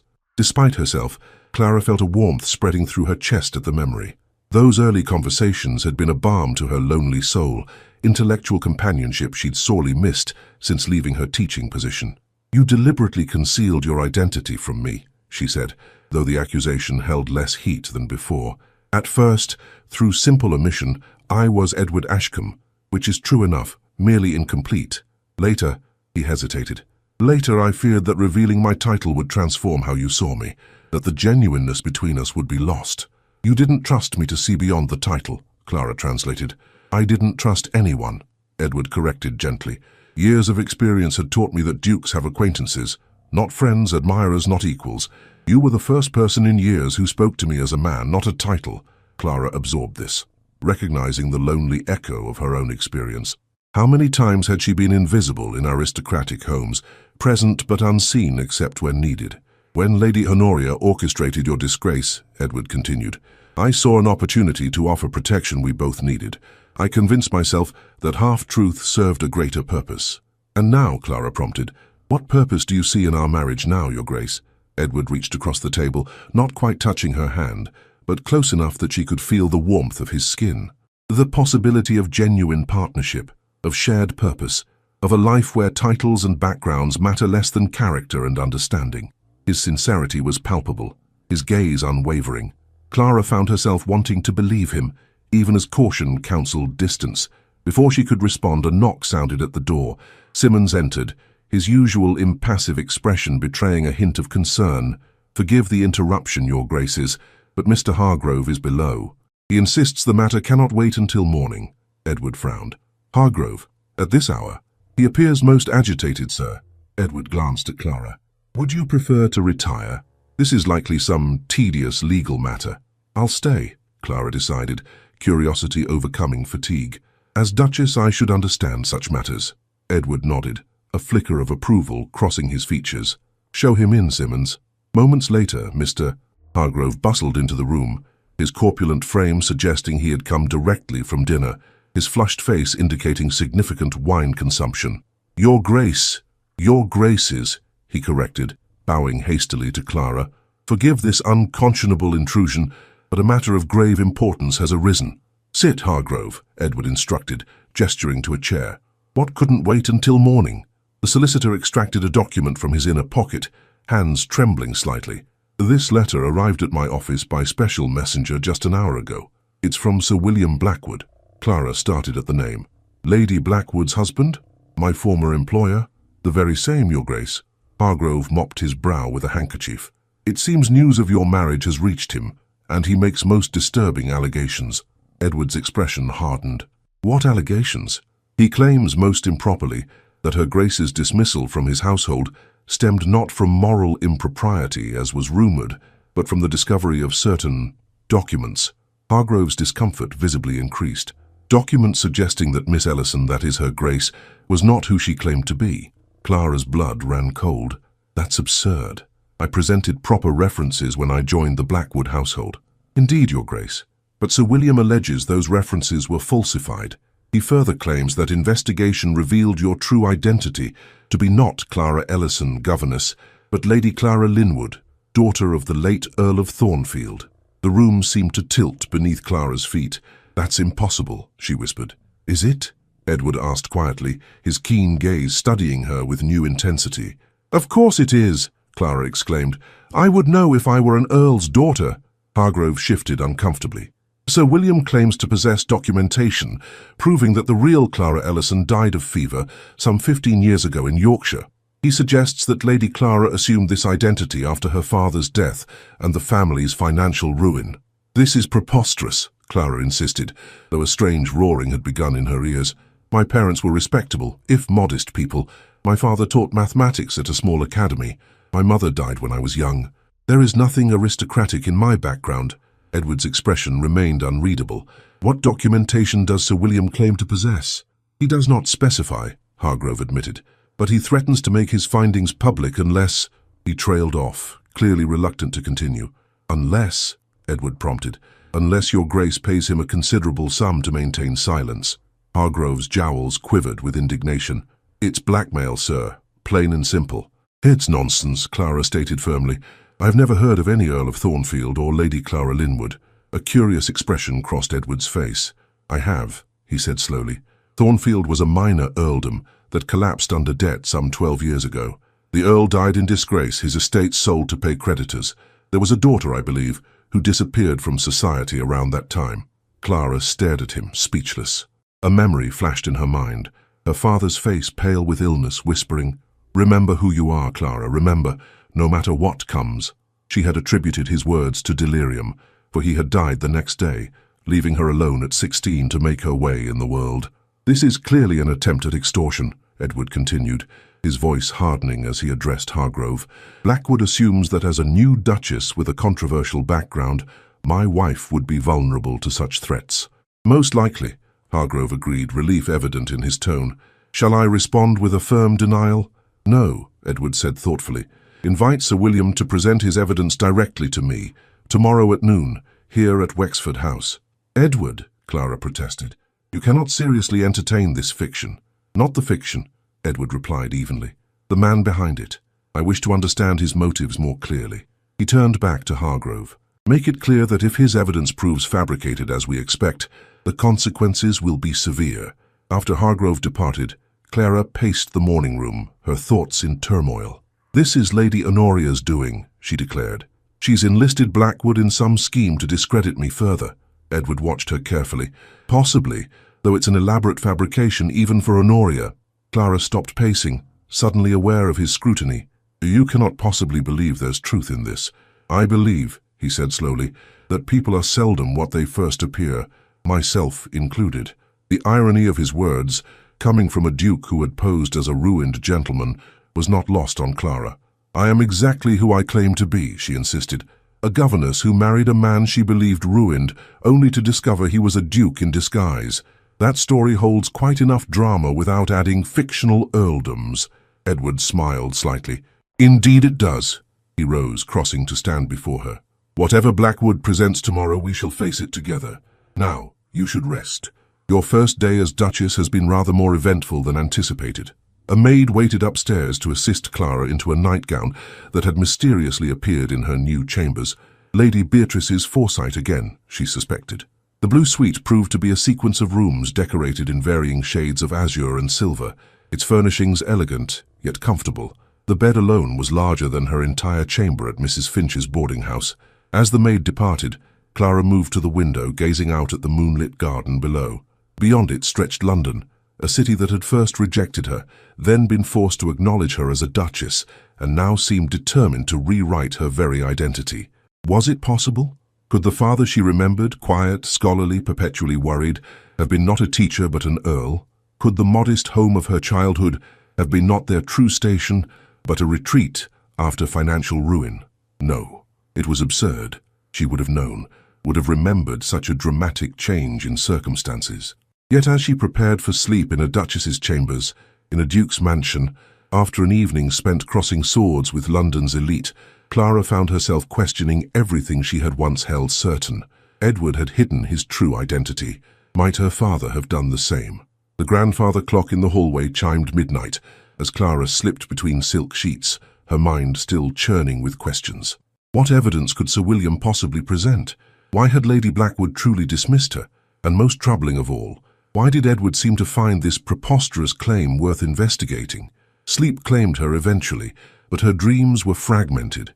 Images of her father alternating with the stern-faced portraits in Wexford House's entrance hall, Lady Honoria's mocking laugh, and Edward's searching gaze asking the question he had voiced earlier, is it impossible? In the darkness of her new bedchamber, surrounded by luxury she had never sought, Clara whispered her answer to the sleeping house.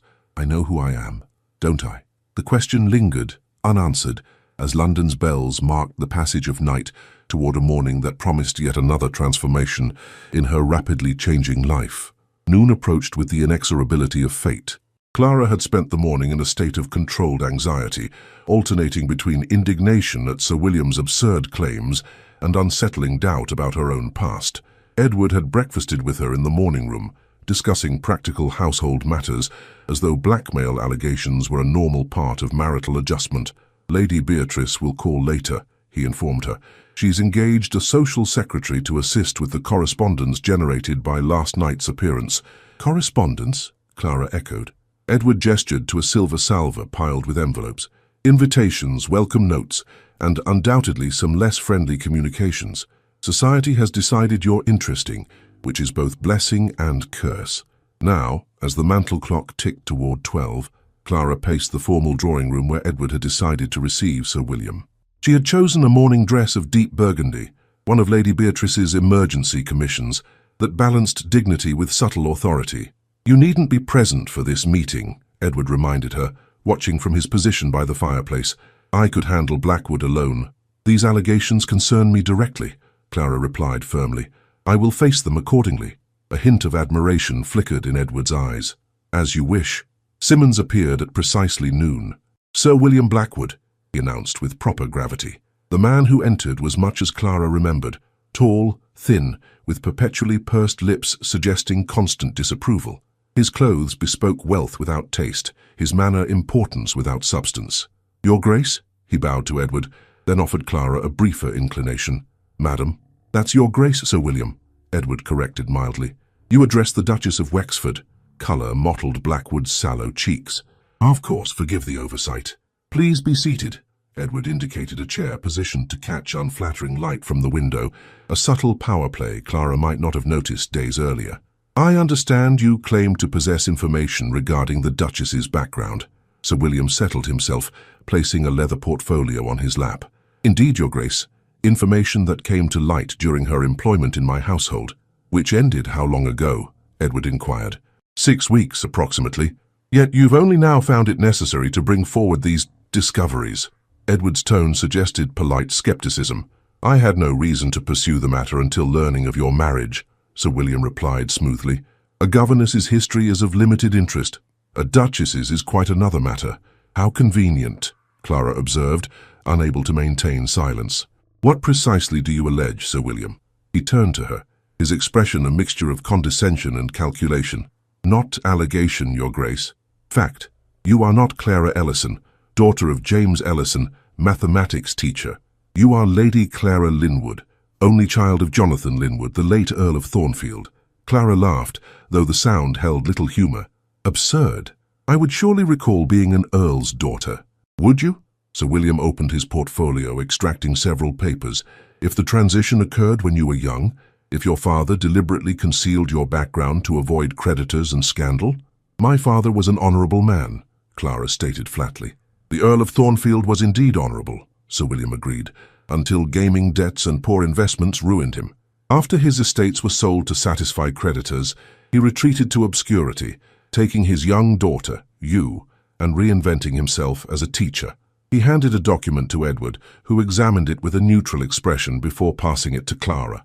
It was a death certificate for Clara Ellison, aged 9 years, dated 1849, from a village in Yorkshire. This proves nothing, Clara said, though her voice lacked conviction. Ellison is not an uncommon name. Indeed. Sir William produced another document, a faded newspaper clipping reporting the death of Jonathan Linwood, Earl of Thornfield, in 1853. Note the Earl left behind a daughter, Lady Clara, aged 16. Clara's hands trembled slightly. 16. Her exact age when her father died.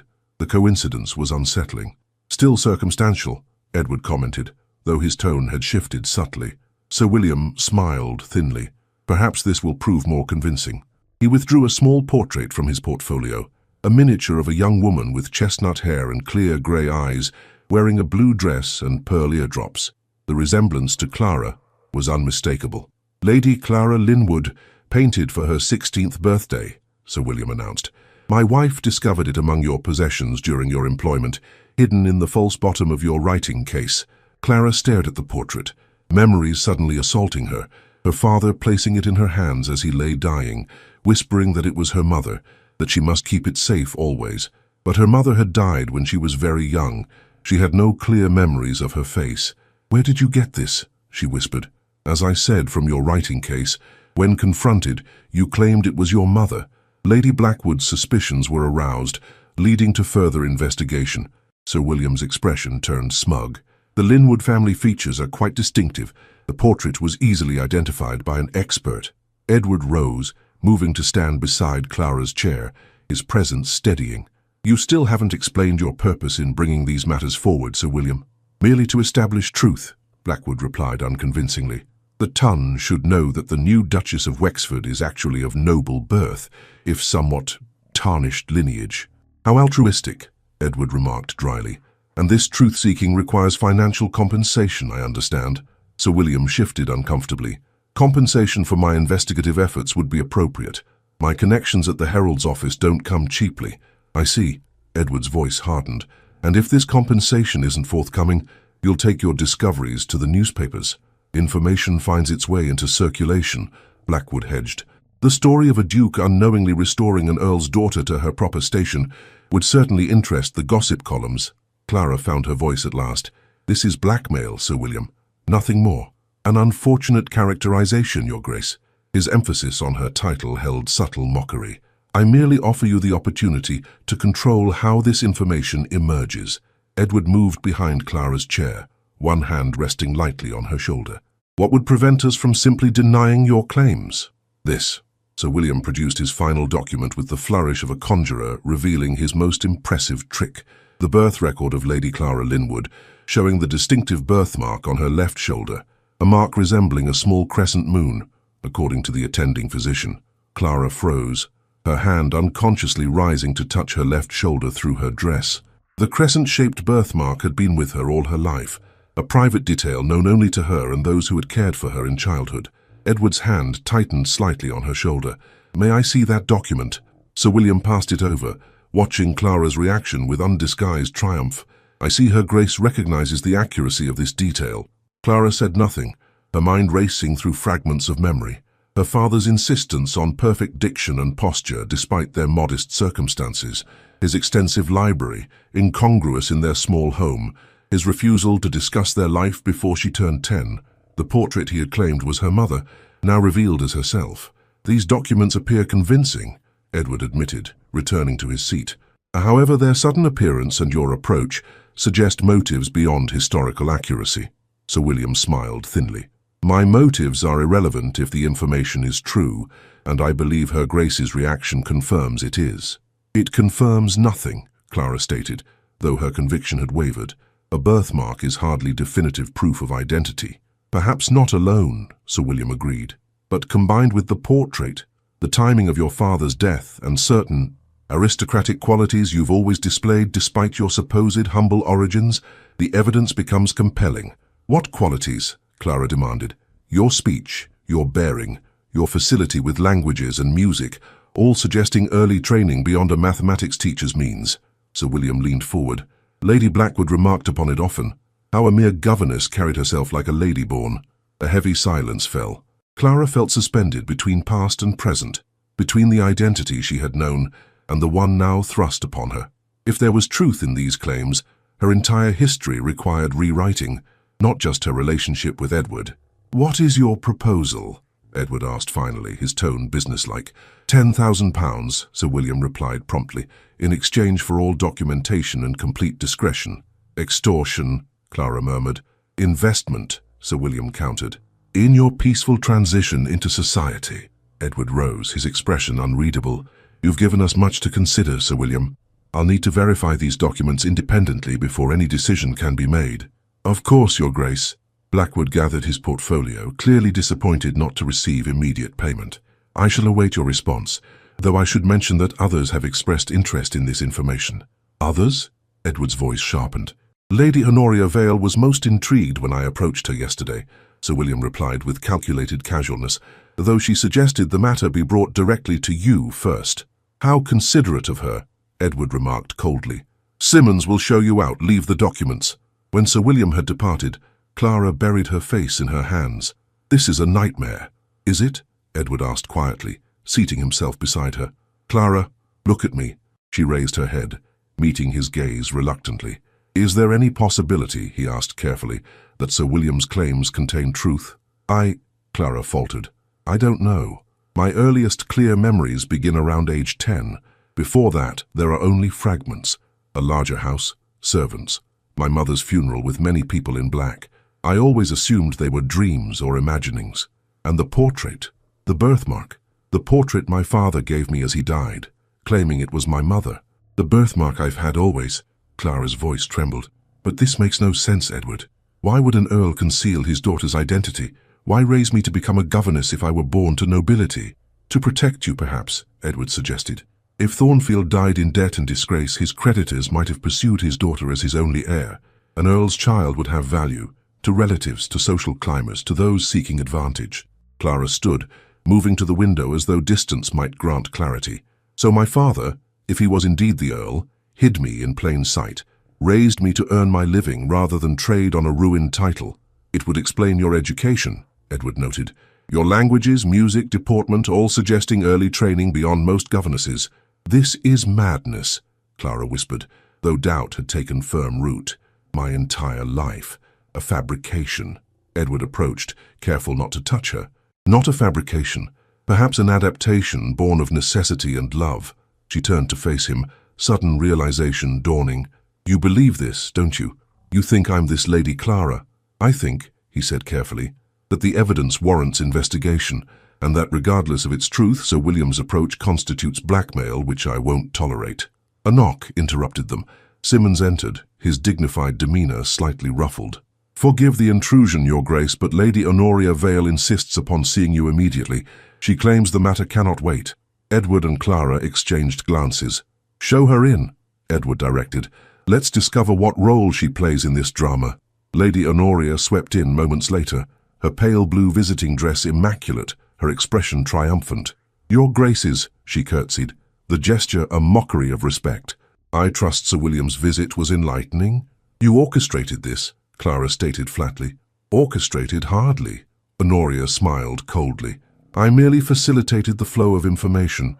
Sir William approached me with his fascinating discovery, and I suggested he bring it directly to you. How altruistic, Edward remarked, echoing his earlier comment to Blackwood. "Isn't it?" Honoria moved further into the room, examining the documents still scattered on the table. "Imagine my surprise to discover that the governess who stole the Duke of Wexford might actually be an earl's daughter.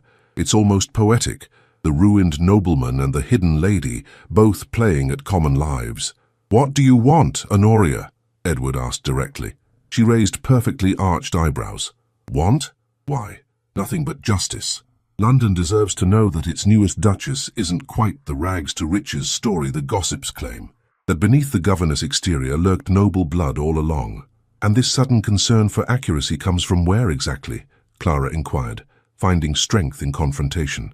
Honoria's smile tightened. "Perhaps I simply object to deception, Your Grace, a quality you and your husband appear to share in abundance." Edward stepped forward, his patience visibly thinning. "Enough games. State your purpose clearly, or depart." "Very well." Honoria's pretense at pleasantry vanished. "I want acknowledgement that your marriage was based on mutual manipulation, you hiding your title, she hiding her lineage, that your love match was a fraud from its inception." "To what end?" Clara asked. "To ensure London understands that this union deserves neither respect nor emulation," Honoria replied, venom entering her tone, "that it represents not romantic triumph, but calculated deception." The raw jealousy in her voice was startling in its intensity. This wasn't merely social maneuvering, it was personal vendetta fueled by rejection and envy. "And if we refuse," Edward inquired calmly, "then Sir William's discoveries become tomorrow's headline," Honoria threatened, followed by questions about what other secrets the Duchess of Wexford might be concealing. Clara felt a strange calm descend. The past days had thrown her from one identity to another, governess to duchess, now possibly hidden aristocrat.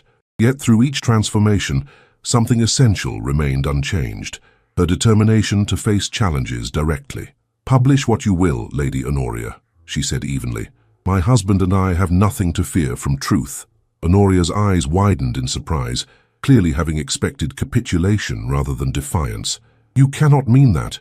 Your reputation—" "My reputation has already weathered governess to duchess in 3 days," Clara interrupted. "I suspect it can manage this revelation as well." Edward moved to stand beside Clara, his shoulder touching hers in silent solidarity. "I believe my wife has answered for both of us, Lady Honoria. Simmons will show you out." Honoria's face flushed with anger. "You'll regret this defiance. By tomorrow evening, all of London will know the truth about your fraud of a marriage." "All of London already believes we're the most interesting couple of the season," Edward replied, a hint of amusement entering his voice. "Your revelations will only cement that position." After Honoria's furious departure, Clara sank into a chair, emotional exhaustion overtaking her. "What now?" Edward seated himself opposite her, his expression thoughtful. "Now we determine the truth, whatever it may be. I've already sent for Thomas. He has connections at the Herald's office who can verify these documents' authenticity. And if they are authentic, if I am this Lady Clara, then you've completed the most remarkable circle," Edward replied softly. "From nobility through obscurity and back again, not through calculation but through character." Clara studied him, this duke who had hidden as a commoner, who now faced possible scandal with unexpected equanimity. "You're taking this rather calmly." A smile touched his lips. "When one has spent months concealing a dukedom, one develops perspective on identity's fluid nature. Besides, there's a certain symmetry I find appealing. A duke who pretended to be ruined, married to an earl's daughter who believed herself common." Despite everything, Clara found herself returning his smile, as though we were characters in some improbable novel. "More improbable than most," Edward agreed. "Though I suspect Lady Honoria fails to appreciate the romantic potential of our situation. Romance was hardly her concern," Clara noted dryly. "No, but it might be ours." Edward leaned forward, his expression growing serious. "Clara, whatever your birth or background proves to be, know this. I married you for the person you revealed yourself to be in our conversations, not for any hidden identity or advantage." The earnestness in his voice stirred something in Clara's heart, a warmth she had carefully suppressed since discovering his deception. "As I married you," she admitted quietly. A knock interrupted the moment. Thomas entered, his expression grave. "Edward, I've brought an unexpected visitor who may shed light on this situation." He stepped aside to reveal a white-haired gentleman leaning heavily on a cane, his weathered face bearing the unmistakable stamp of authority and age. "Lord Melbury," Edward rose in surprise. "This is unexpected." "Necessary nonetheless," the elderly peer replied, his keen eyes fixed on Clara. "I believe I knew your father, young woman. Jonathan Linwood and I were schoolboys together at Eton." Clara stood, uncertain how to respond. "Sir, I don't know if I am indeed his daughter." "No?" Lord Melbury approached, studying her face intently. "The resemblance is unmistakable. You have Eliza's eyes and Jonathan's chin." His gaze softened. "I attended their wedding, you know, and held you at your christening, though you wouldn't remember." A curious sensation washed over Clara, not quite memory, but something deeper, the sense of something long buried finally surfacing. "Why would my father hide my identity?" she asked, voicing the question that had troubled her most. Lord Melbury sighed heavily. Jonathan's financial ruin was complete, but more devastating was the scandal attached to it. Accusations of fraud, threats of imprisonment. He fled London to protect you, his only child, from those who might use you to reach him. "Use me?" Clara echoed. "An earl's daughter, even a ruined one, has value in certain markets," Lord Melbury explained bluntly. "Marriage to rebuild family fortunes, claims against remaining assets, leverage against creditors. Jonathan chose to disappear entirely, giving you the chance at a life free from his mistakes." The explanation aligned with fragmented memories, hasty departures, her father's perpetual worry, his insistence she learn practical skills despite his emphasis on aristocratic education. "How can we verify this with certainty?" Edward asked. Lord Melbury gestured to the documents on the table. "These appear authentic, though obtained through questionable means, but there is one irrefutable proof." He turned to Clara. "The Linwood family ring. Jonathan would have kept it, his last possession of value, sentimental rather than monetary. A silver band with a small sapphire and the family motto engraved inside, Veritas in adversis, truth in adversity." The words resonated through Clara's mind, triggering a cascade of memory. Her father placing a ring in her hand the night he died, whispering those very words, telling her to keep it hidden always, that someday it might protect her when he could not. "I have it," she whispered, the realization breaking over her like a wave. "In my writing case, beneath the false bottom where the portrait was kept, I always believed it was my mother's." "Not your mother's?" Lord Melbury confirmed. "The Linwood signet, passed down for generations. If you possess it, there can be no doubt. You are Lady Clara Linwood, daughter of Jonathan, Earl of Thornfield." The clock on the mantel chimed 3 times, marking the moment when Clara's past realigned itself with stunning clarity. She was both the governess she had lived as and the lady she had been born as, the two identities suddenly merging into a single, coherent whole. "I need to see the ring," she said quietly. Thomas was dispatched to retrieve the writing case from Clara's belongings, returning with a worn leather box that had travelled with her through numerous positions. With steady hands, Clara opened the concealed compartment where the portrait had been discovered, revealing a smaller hidden section beneath it. There lay a silver ring tarnished with age, its small sapphire glowing softly in the afternoon light. Clara lifted it carefully, turning it to read the inscription inside. "Veritas in adversis." "Truth in adversity," she translated aloud, meeting Edward's gaze across the room. "How appropriate." Lord Melbury nodded solemnly. "Jonathan would be proud to see you now, my dear. Not because you've married a duke. He cared little for titles in the end, but because you've survived, prospered through your own merits, and maintained the dignity he sacrificed everything to preserve." Clara slipped the ring onto her finger, not her wedding band, but her birthright. 2 circles of metal now marked her skin, each representing a different aspect of her identity, neither cancelling the other. "What happens now?" she asked, directing the question to both Edward and Lord Melbury. "That," Edward replied, "depends entirely on what you wish, Clara, or Lady Clara, if you prefer." She considered the choice before her, to embrace her newly discovered heritage or to continue as she had begun, the governess turned duchess whose story had already captivated London. "I am Clara," she decided finally. "Lady Clara Ellison Ashcombe, Duchess of Wexford. Both identities are mine, I'll claim them equally." Edward smiled, approval warming his features. "A wise choice, and perfectly timed," Thomas added. "For if Lady Honoria publishes her revelations tomorrow, she'll find you've already embraced the truth she hoped would destroy you." "We should announce it first," Edward suggested. "This evening, at the Cunningham Ball. The entire ton will be present. Lord Melbury nodded approvingly. Strategic. I shall accompany you to confirm the connection publicly. Honoria Vale will find her thunder thoroughly stolen. As plans were made for the evening's dramatic appearance, Clara stood at the window, watching London's late afternoon shadows lengthen across Wexford House's garden. In 3 days, she had transformed from disgraced governess to duchess to rediscovered aristocrat.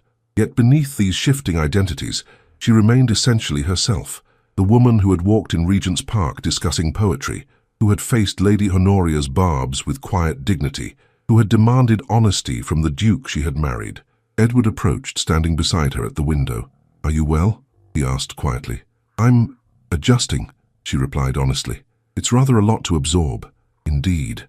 His hand found hers, warm and steady. "Though you manage it with remarkable grace." Clara turned to face him, studying the man who had first deceived her, then defended her, and now stood beside her through this latest transformation. "I believe we're even now," she observed with gentle irony. "How so?" "You concealed your identity as Duke. I unwittingly concealed mine as an Earl's daughter. Neither of us is precisely who the other first believed." Edward's laugh held genuine amusement. "A matched pair of impostors, it seems." "Perhaps not impostors," Clara corrected. "Simply people who found each other beneath the labels society assigns." His fingers tightened around hers, the gesture more intimate than any words. "Does this mean you might consider forgiving my deception?" "I'm considering it," Clara admitted, surprising herself with the truth of it. "Though proper atonement may require considerable effort on your part." "I am entirely at your disposal, Your Grace," Edward replied, a smile warming his voice, "for however long it takes." The grandfather clock in the hall chimed the quarter hour, reminding them of the evening ahead. Another performance for London society, another transformation to navigate. Yet as Clara prepared to face the ton again, this time as the rediscovered Lady Clara, as well as the Duchess of Wexford, she felt a curious sense of completion, as though scattered pieces of her life were finally assembling into a coherent whole. Edward offered his arm with formal courtesy that barely concealed growing affection. "Shall we prepare to scandalize London society once more, my Lady Duchess?" Clara placed her hand on his sleeve, the Linwood signet ring gleaming beside her wedding band. "I believe we shall, Your Grace, I believe we shall." 6 months later, the morning room of Wexford House basked in spring sunshine, its windows open to admit the scent of new blossoms from the garden below. Clara sat at the writing desk, correspondence spread before her. Invitations, charitable appeals, letters from tenants on the various Wexford estates. The season was in full swing, and the Duke and Duchess had become its undisputed centerpiece, their story evolving from scandal to romance in London's capricious estimation. The door opened softly as Edward entered, fresh from a morning ride. "More admirers demanding your attention?" he inquired, nodding toward the letters. "Supplicants, more accurately," Clara replied with a smile. "The Foundling Hospital seeks patronage, and Lady Melbury wishes us to lead the subscription for her new school for governesses." "How appropriate," Edward observed, moving to stand behind her chair. His hands came to rest lightly on her shoulders, a gesture of intimacy that had developed gradually over the months of their marriage. "You're uniquely qualified to understand both the students and their future charges." Clara leaned back slightly, allowing herself the pleasure of his touch. Their relationship had evolved through careful steps, from wariness to understanding, from understanding to friendship, and finally, in recent weeks, to something deeper and more profound. "Lady Honoria departs for the continent next week," she remarked, setting aside a particularly vicious note from that quarter. "Apparently London has grown tiresome." "London has grown unsympathetic to her particular brand of malice," Edward corrected. "Her revelation of your identity backfired rather spectacularly." Indeed it had. Their preemptive announcement at the Cunningham Ball, with Lord Melbury's authoritative confirmation, had transformed potential scandal into romantic legend. Far from damaging their standing, the discovery that the new Duchess of Wexford was actually Lady Clara Linwood, long-lost daughter of the Earl of Thornfield, had cemented their position as the season's most fascinating couple. "The Times called us fairy tale aristocracy yesterday," Clara noted with gentle irony, "though I suspect real fairy tales involve considerably less paperwork." She gestured to the stack of estate documents awaiting Edward's attention. He laughed, the sound no longer rare in their household.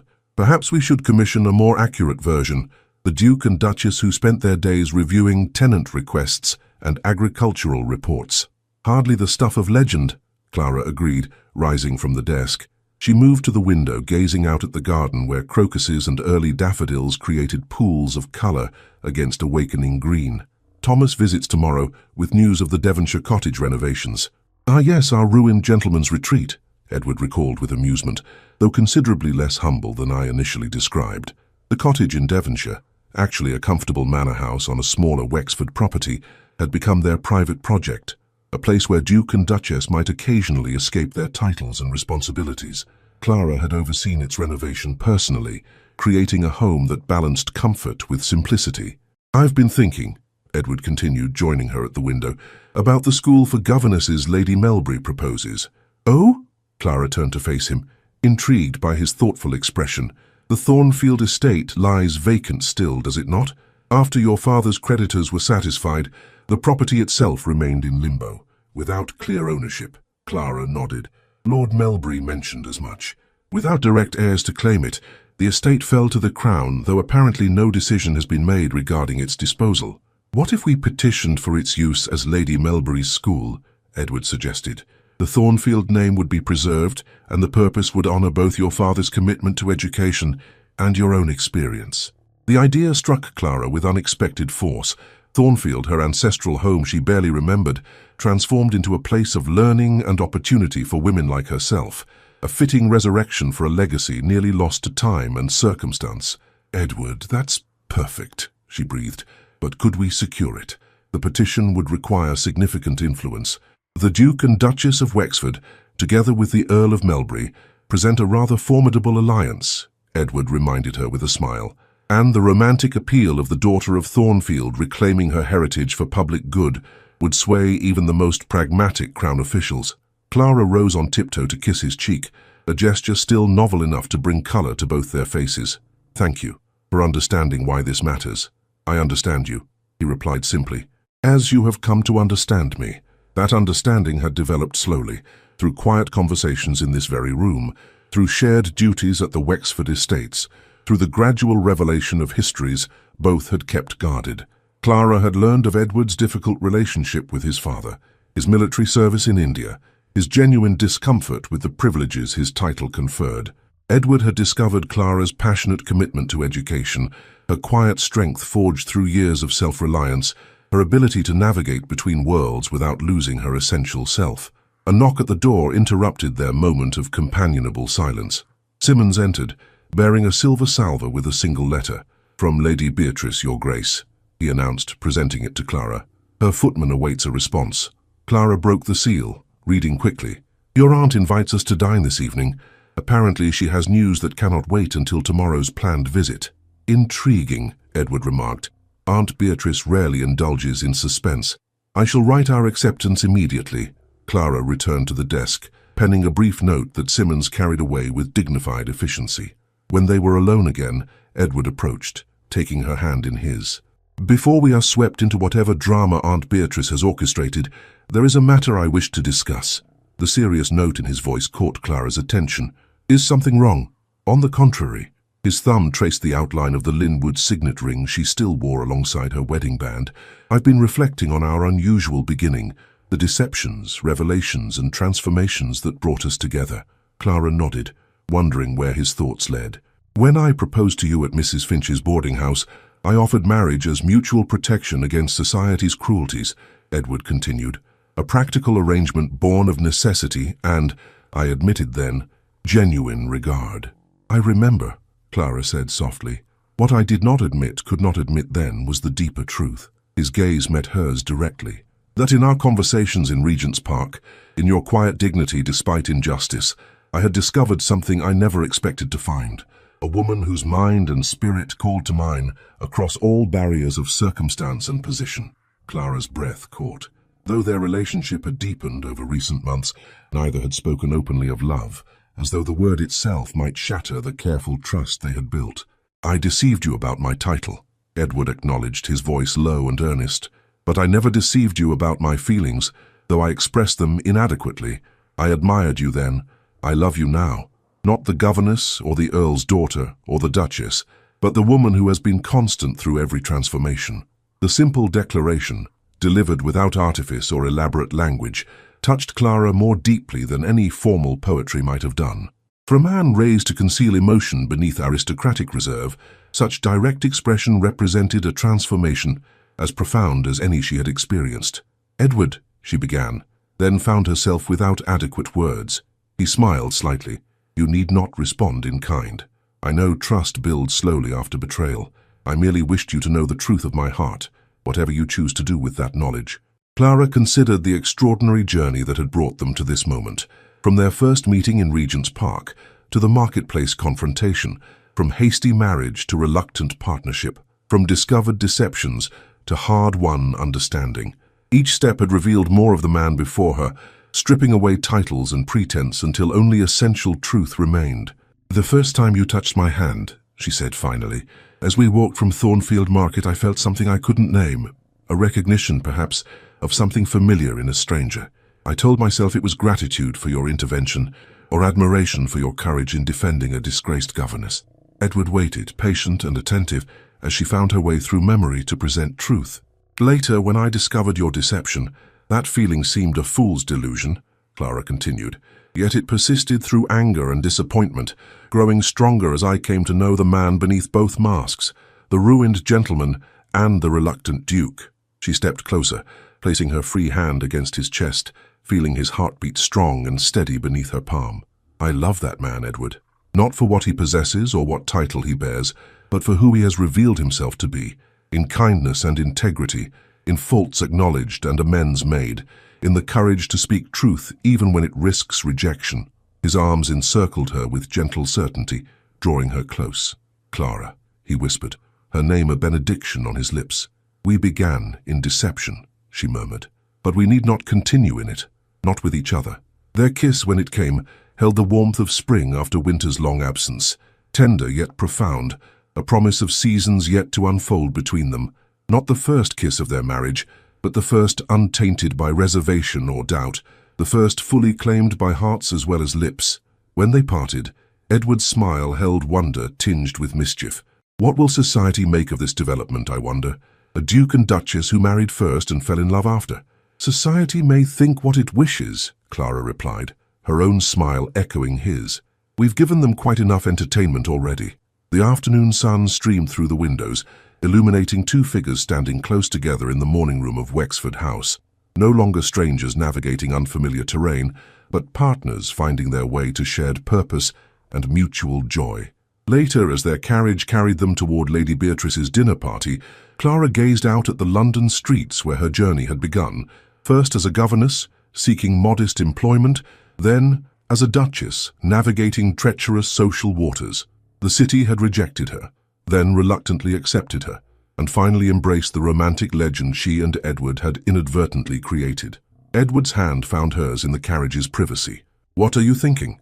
"About endings and beginnings," Clara replied honestly, "and how difficult it is sometimes to distinguish between them."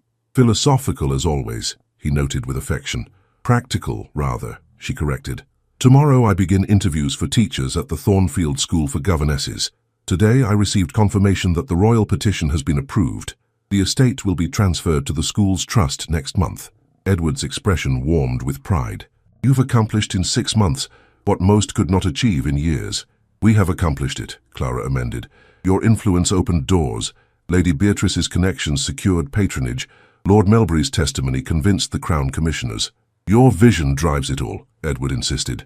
"The governess who became a duchess, using both perspectives to create something new." The carriage slowed as they approached Lady Beatrice's elegant townhouse. Footmen appeared to assist their descent, bowing deeply as Edward handed Clara down the carriage steps. "Your Graces," Lady Beatrice's butler greeted them at the door. "Her ladyship awaits you in the drawing-room." They found Lady Beatrice entertaining not only Thomas Hale, whose presence they had expected, but also the Dowager Countess of Melbury, whose approval at the Harrington musical evening had begun their social acceptance, and Lord Melbury himself, resplendent in evening dress despite his advanced years. "Ah, the guests of honor arrive," Lady Beatrice exclaimed, rising to embrace Clara with unexpected warmth. "My dear, you look positively radiant. Marriage agrees with you at last, I see." The knowing glint in her eye suggested Lady Beatrice had observed the shift in their relationship, long before either had acknowledged it openly. Clara felt colour rise in her cheeks, but did not contradict her astute aunt by marriage. "You summoned us with promises of important news," Edward reminded his aunt after greetings had been exchanged. "Has war been declared, or merely a new fashion decreed from Paris?" "Neither, impertinent boy," Lady Beatrice replied with affection, "though what I have to share may prove equally revolutionary in certain circles." She gestured for them to be seated. "Lord Melbury has received word from his contacts at the College of Arms." Clara glanced at the elderly peer, whose expression combined satisfaction with barely suppressed excitement. "What word?" she asked. "Regarding the Thornfield title," Lord Melbury explained. "While the estates were sold to satisfy creditors, the earldom itself merely fell dormant upon your father's death, without recognized male heir. As most titles do when the male line ends," Edward noted. "Indeed," Lord Melbury continued. "However, research conducted for the school project revealed an unusual clause in the original letters patent that created the Thornfield earldom in 1672. Unlike most peerages, Thornfield was granted with remainder to heirs of the body lawfully begotten, without specifying male heirs exclusively. A profound silence fell as the implications of this revelation dawned on those present. "Are you suggesting," Clara began carefully, "that the Thornfield title did not become extinct upon my father's death?" "I am stating with certainty," Lord Melbury replied, "that as Jonathan Linwood's only legitimate child, you are rightfully the Countess of Thornfield in your own right." Clara stared at him, momentarily speechless. After months of adjusting to her identity as Lady Clara, after finally growing comfortable as Duchess of Wexford, this new revelation threatened to upend her sense of self once more. "But this is extraordinary," Thomas exclaimed into the silence. "A Countess Suaujure in her own right is exceptionally rare. 5 currently exist," the Dowager Countess of Melbury supplied with precision. "You would be the 6th, my dear." Edward's hand found Clara's, squeezing gently in silent support. "What does this mean practically?" he asked, addressing the question Clara herself was too overwhelmed to voice. "It means," Lady Beatrice explained with evident satisfaction, "that our Clara is not merely the Duchess of Wexford by marriage, but the Countess of Thornfield by birth and right. A peeress twice over from different directions. The College of Arms has verified the letters patent," Lord Melbury added. "The formal recognition requires only your petition, which I have taken the liberty of preparing." He withdrew a document from his inner pocket, placing it on the table before Clara. "The title cannot restore the estates, of course, but it acknowledges your rightful heritage in the peerage." Clara gazed at the document, emotions swirling too rapidly to name. From governess to duchess to countess in her own right, each identity revealing new facets of a life she had thought simple and straightforward mere months ago. "You needn't decide immediately," Edward assured her, his voice gentle. "But you must decide eventually," the Dowager Countess interjected with characteristic directness. "The title is yours by right of blood. Whether you claim it or allow it to remain dormant affects not only yourself, but future generations." Future generations. The phrase caught Clara's attention, conjuring images of children yet unborn. Children who might someday inherit both Wexford from their father and Thornfield from their mother, united in bloodlines that had found each other against all probability. "I will sign the petition," Clara decided, her voice quiet but firm. "Not for the honor it confers, but for the truth it represents. My father concealed our identity to protect me. I will reclaim it to honor him."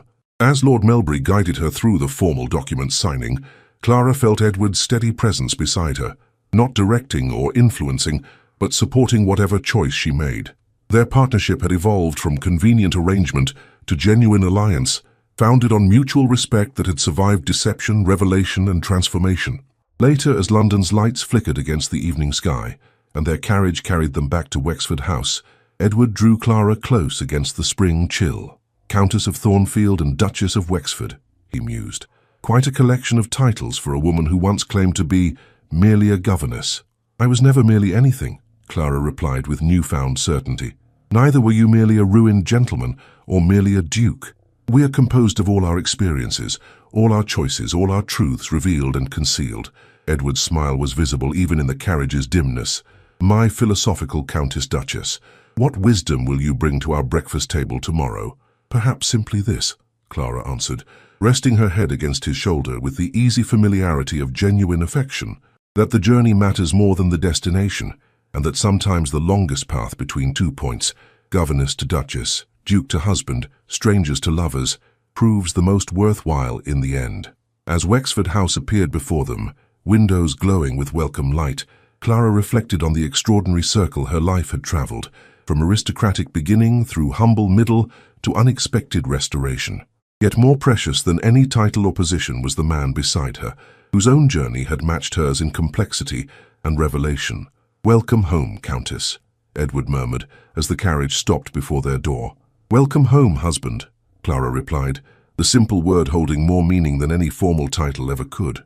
Hand in hand they ascended the steps of Wexford House, Duke and Duchess, Earl's daughter and nobleman's son, two souls who had found each other beneath the weight of societal expectations and historical accident. Their story, begun in deception and transformed through truth, would soon pass into London legend, the governess who married a man she believed ruined, until London discovered he was the Duke in disguise, and she, the Countess in her own right. Yet the legend would capture only the outward form, never the inner substance of two lives that had discovered, against all probability, the rarest treasure of all. Love built not on illusion, but on truth revealed in adversity. Veritas in adversis, just as the Linwood ring had promised all along. In a world that judges by appearance and status, true value lies in seeing beyond titles and circumstances to the essential character within. We are not defined by the labels society places upon us, but by the choices we make when faced with both adversity and privilege. The most profound connections form not when we present perfect facades, but when we reveal our authentic selves, flaws, vulnerabilities and strengths alike. Clara and Edward's journey reminds us that genuine love requires courage, the courage to be seen as we truly are, to forgive imperfection, and to choose trust even after betrayal. Perhaps most importantly, their story teaches us that our identities are not fixed points but evolving journeys. We contain multitudes, the person we were born as, the person circumstances shaped us to be, and the person we choose to become. When we embrace all facets of ourselves, neither hiding in shame nor clinging to pride, we discover the freedom to form relationships based on truth rather than expectation. In the end, the titles we bear matter less than the integrity with which we wear them, and the compassion we extend to others, navigating their own complex paths through life's unexpected transformations. Beloved readers, if this tale of hidden identities, unexpected love and triumphant truth has touched your heart, I invite you to subscribe to my channel for more captivating historical romances that explore the depths of human connection beyond social constraints. Did you find yourself drawn to Clara's resilience or Edward's journey toward authenticity? Which moment in their transformation moved you most deeply? Share your thoughts in the comments below. I read every one and cherish the opportunity to connect with those who find meaning in these stories of love transcending circumstance. New chapters of passion, intrigue, and historical romance await you each week. Subscribe now so you never miss the next journey into hearts discovering love against all odds. Until next time, may you recognize the nobility within yourself, regardless of title or station.